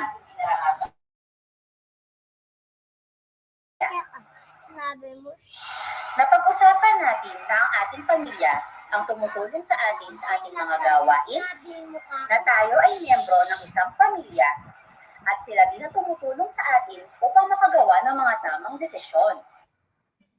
Sa module na ito, atin naman tatalakayin ang mga bagay na nararapat at hindi nararapat gawin sa bahay o sa paaralan. Let's try this. Ituro ang muka ng iyong nararamdaman sa ipapakitang sitwasyon. Maaaring ito ay masaya o malungkot na muka. Umulan ng malakas sa labas ng inyong bahay. Ano ang mararamdaman mo? Tama, ikaw ay malulungkot. Ano ang gagawin mo? Lalabas ka ba sa inyong bahay at maglalaro sa ulan? O mananatili ka sa loob ng bahay para hindi ka mabasa ng ulan? Tama, manatili ka sa loob ng inyong bahay para hindi ka mabasa ng ulan. Ipapalabas nga ang paborito mong programa sa TV. Ano ang mararamdaman mo? Tama, ikaw ay magiging masaya. Ano ang gagawin mo? Magpapaalam ka ba sa iyong ina na gusto mong manood ng TV? O magdadabog ka para makapanood ka ng TV? Tama, magsabi ka ng maayos sa iyong ina na gusto mong manood ng TV. May sakit ang alaga mong aso. Ano ang mararamdaman mo? Tama, ikaw ay malulungkot. Ano ang gagawin mo? Sasaktan mo ba kahayaan ng alaga mong aso? O dadalhin ito sa veterinaryo para mabigyan ng tamang gamot? Magaling! Dalhin mo ang alaga mo may sakit sa veterinaryo para magamot siya ng maayos. Ano ang naramdaman nyo sa mga sitwasyong aking ipinakita? Katulad ba ito ng ating mga sinagot? Sino ang pwedeng tumulong sa atin upang makapagdesisyon tayo ng tama? Galing! Ito nga ang ating pamilya. Ang gagaling nyo naman. Nasagutin niyo ng tama ang mga sitwasyong aking ipinakita. Dahil dyan, bibigyan ko kayo ng star. Let's explore this. Makinig ka sa iyong magulang o tagapag-alaga habang sa ang mga sumusunod na sitwasyon. Piliin ang check o X. Ginagamit ba ang ating mga mata sa pagtawid sa kalsada? Tama. Ginagamit nga natin ang ating mga mata kapag tatawid tayo sa kalsada. Ginagamit ba ang ating mga mata para tayo ay mag-aral ng ating leksyon? Tama. Ginagamit nga ang ating mata sa pag-aaral ng ating mga leksyon. Ginagamit ba ang ating mga tenga para makinig sa payo ng ating mga magulang? Magaling. Ginagamit nga ang ating mga tenga para makinig sa payo ng ating mga magulang. Ginagamit ba ang ating mga tenga para makinig ng musika? Tama. Ginagamit nga ang ating mga tenga para makinig ng musika. Ginagamit ba natin ang ating mga kamay para magpulot ng basura at maging malinis sa paligid? Tama. Ginagamit nga natin ang ating mga kamay para magpulot ng basura at maging malinis sa ating kapaligiran. Ginagamit ba natin ang ating mga kamay para tumulong sa mga gawaing bahay? Tama. Ginagamit natin ang ating mga kamay para tumulong sa gawaing bahay.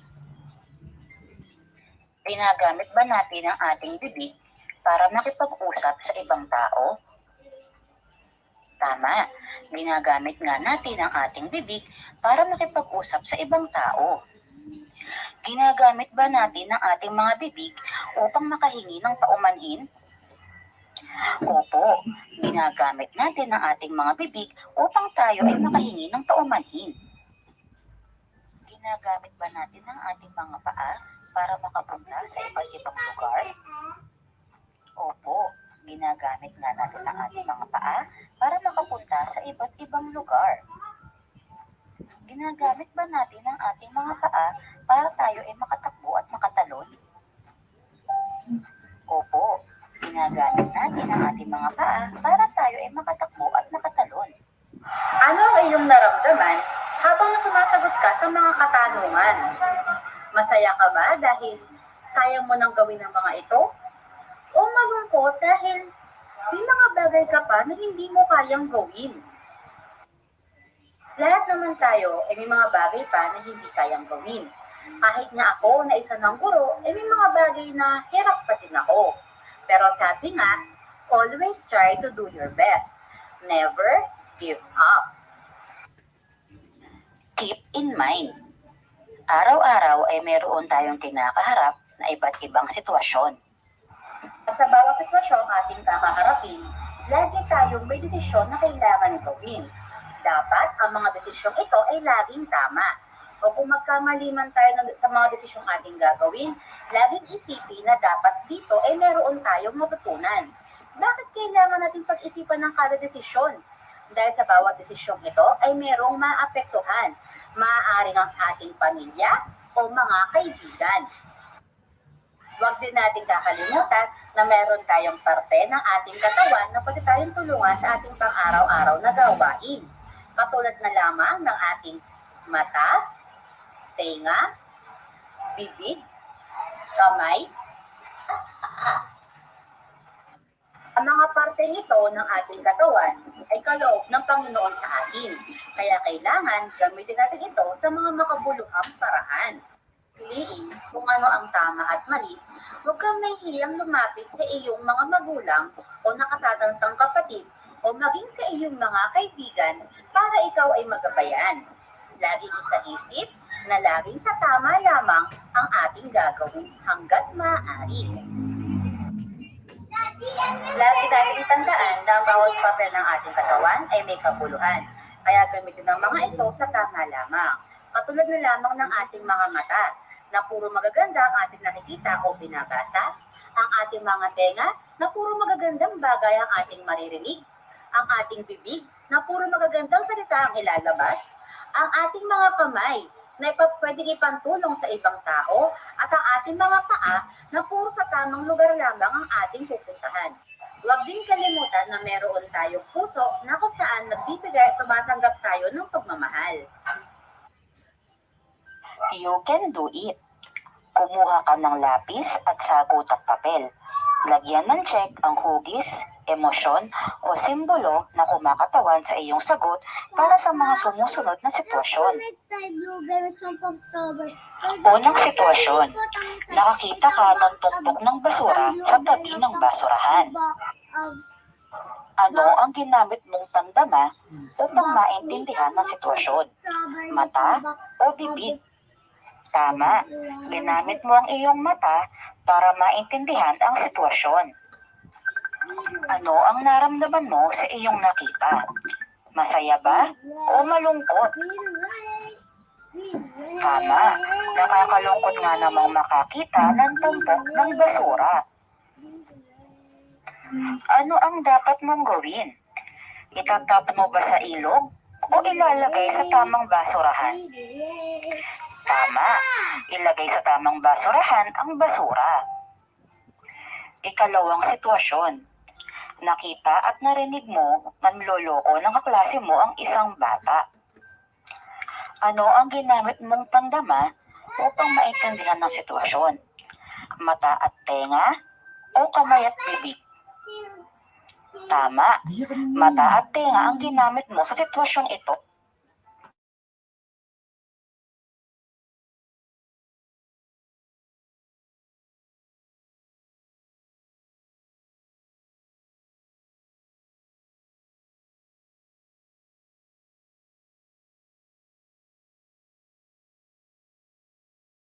Tama sa panluloko sa kanya.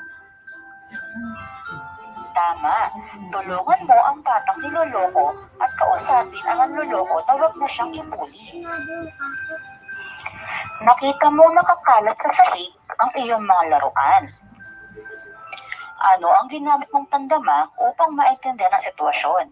Mata o kamay? Tama, ginamit mo ang iyong mata sa pagkakataong ito. Ano ang naramdaman mo sa iyong nakita? Masaya o malungkot? Oo, nakakalungkot nga namang makakita ng makalat na kwarto. Ano ang dapat mong gawin? Magligpit o hayaang nakakalat ang mga ito? Magaling, iligpit mo ang iyong mga laruan. What have I learned? Kumuha ng lapis, papel at krayola. Isulat ang think before you act sa gitna ng papel at disenyohan ang paligid gamit ang krayola. Narito ang isang halimbawa. Bibigyan kita ng 20 minuto para matapos ang aktibidad na ito. Ang gagaling niyo naman. Nasagutin niyo ng tama ang mga sitwasyong aking ipinakita. Dahil dyan, bibigyan ko kayo ng stars. Share your thoughts and feelings. Kumuha ng lapis, krayola at papel. Iguhit ang mga nagawa mong mabuti at kulayan ang mga ito. Maraming salamat sa pagsama niyo sa akin sa module na ito. Naway mayroon kayong matutunan sa ating talakayan. Laging sa isip na ang mga napag-aralan natin ay ating isang buhay. Mag-iingat kayo palagi. Paalam!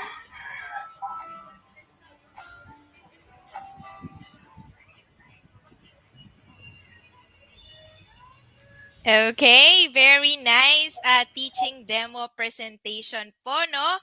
From Ma'am Christine Cañete, no, of Sukad Elementary School. So I hope, dear kinder teachers, no, you have gained something. And don't worry po, no, because all the presented materials po will be shared.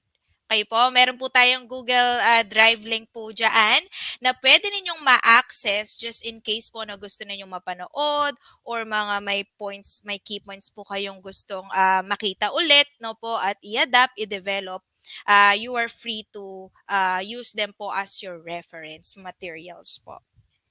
All right, so I think Sir Ronel is still having some technical problems po, no? So, time check, it's already 10:51 in the morning. So, medyo napaaga po tayo ng kakaunti. But let me just take this opportunity po, no, to recognize, appreciate, and thank, no, the drivers po ng technical flow ng ating webinar for this morning. Allow me to give credits po, no, to our Senior Education Program Specialist headed by Sir Jason M. Santos, to Sir John Paul B. Palyasigi, no, na walang sawa pong tumutulong sa atin, no. He is our information technology officer. Also to Ma'am Christine Marie U. Santos, our education program specialist too. Thank you very much po. And of course, makakalimutan ko ba ang mga kasama ko sa backstage, no po? Allow me to give thanks po sa ating technical working group, no po? Thank you very much po, Sir James Henson, Sir Joel Palyasigi, and of course, Sir Christian Gonzalez. No po, sila po yung mga katuwang natin mula kahapon, mula dry run kahapon hanggang ngayon po, no. Thank you so much po sa inyong mga nagagwapuhang technical working group. Though we're experiencing some technical issues po, no, but that is normal, and we're still glad po that we have them behind us. Oh, ayan na si Sir Ronel. Welcome back, Sir Ron. Can you hear me? Yes. Mm-hmm. Ayan. Okay, so Sir Ron, Na-miss 10:53 ako. na. Ang hirap. Ayan. Uh-huh. Ayun. Inano ko muna, inayos ko muna. Yes, Mm-hmm. yes, yes. Clear. Ayan. Welcome back po. Ayan. Alam niyo po ba, na ano ako, na-miss ko yung topic kanina. Mm-hmm. Yung, oo. Yung teaching demo. But wag ka mag-alala, Yes. sir. O nga, Meron namang mga 10:53 na. shared So, I materials. think, ma'am, no, yung mga hindi pa nag-attendance, Mm-hmm. so, yung ating link, no, huwag kalimutan. And also sa ating output, no, may time pa sila dahil Mm-hmm. maaga ang ating lunch for this afternoon, no. So, I think Yes. mga mamayang mga 1 o'clock, magbibigay na tayo ng Google Drive para po sa ating mga output na dapat nilang i-comply for this webinar, di ba po? And also po dun po sa mga iba pa po na gusto pong oo, yes, oo. And also, ma'am, yung pong ating mga open forum for this afternoon, i-prepare lang po yung mga kanilang questions, yung mga Mm-hmm. concerns nila para masagot po ng ating mga lecturers, yung kanilang mga concerns, and also po yung mga Okay, so I think as Sir Ronel is nawawala na naman po ulit, no? Okay, so, pardon po, no? Technical problem, technical issues. Okay po, so since maaga po tayong natapos for the morning session, no po, it's already 10:54, and I think after this po, no, you can use at least the remaining 1 hour, kasi po supposedly 12 po ang ating lunch, the remaining 1 hour to craft, no, your weekly learning plan in homeroom guidance subject po, no. Again po, module 1, week 1. So that will serve as our asynchronous activity from 11 a.m. to 12, and then 12 to 1 will be your lunch break. All right po. So thank you very much po. We will be sending the link for your output sa ating group chat po. And just continue to craft your weekly learning plan, your output po, no? We're very excited to check those po, no? And have a happy lunch. Okay, so see you later at 1 o'clock, dear teachers. Happy lunch po!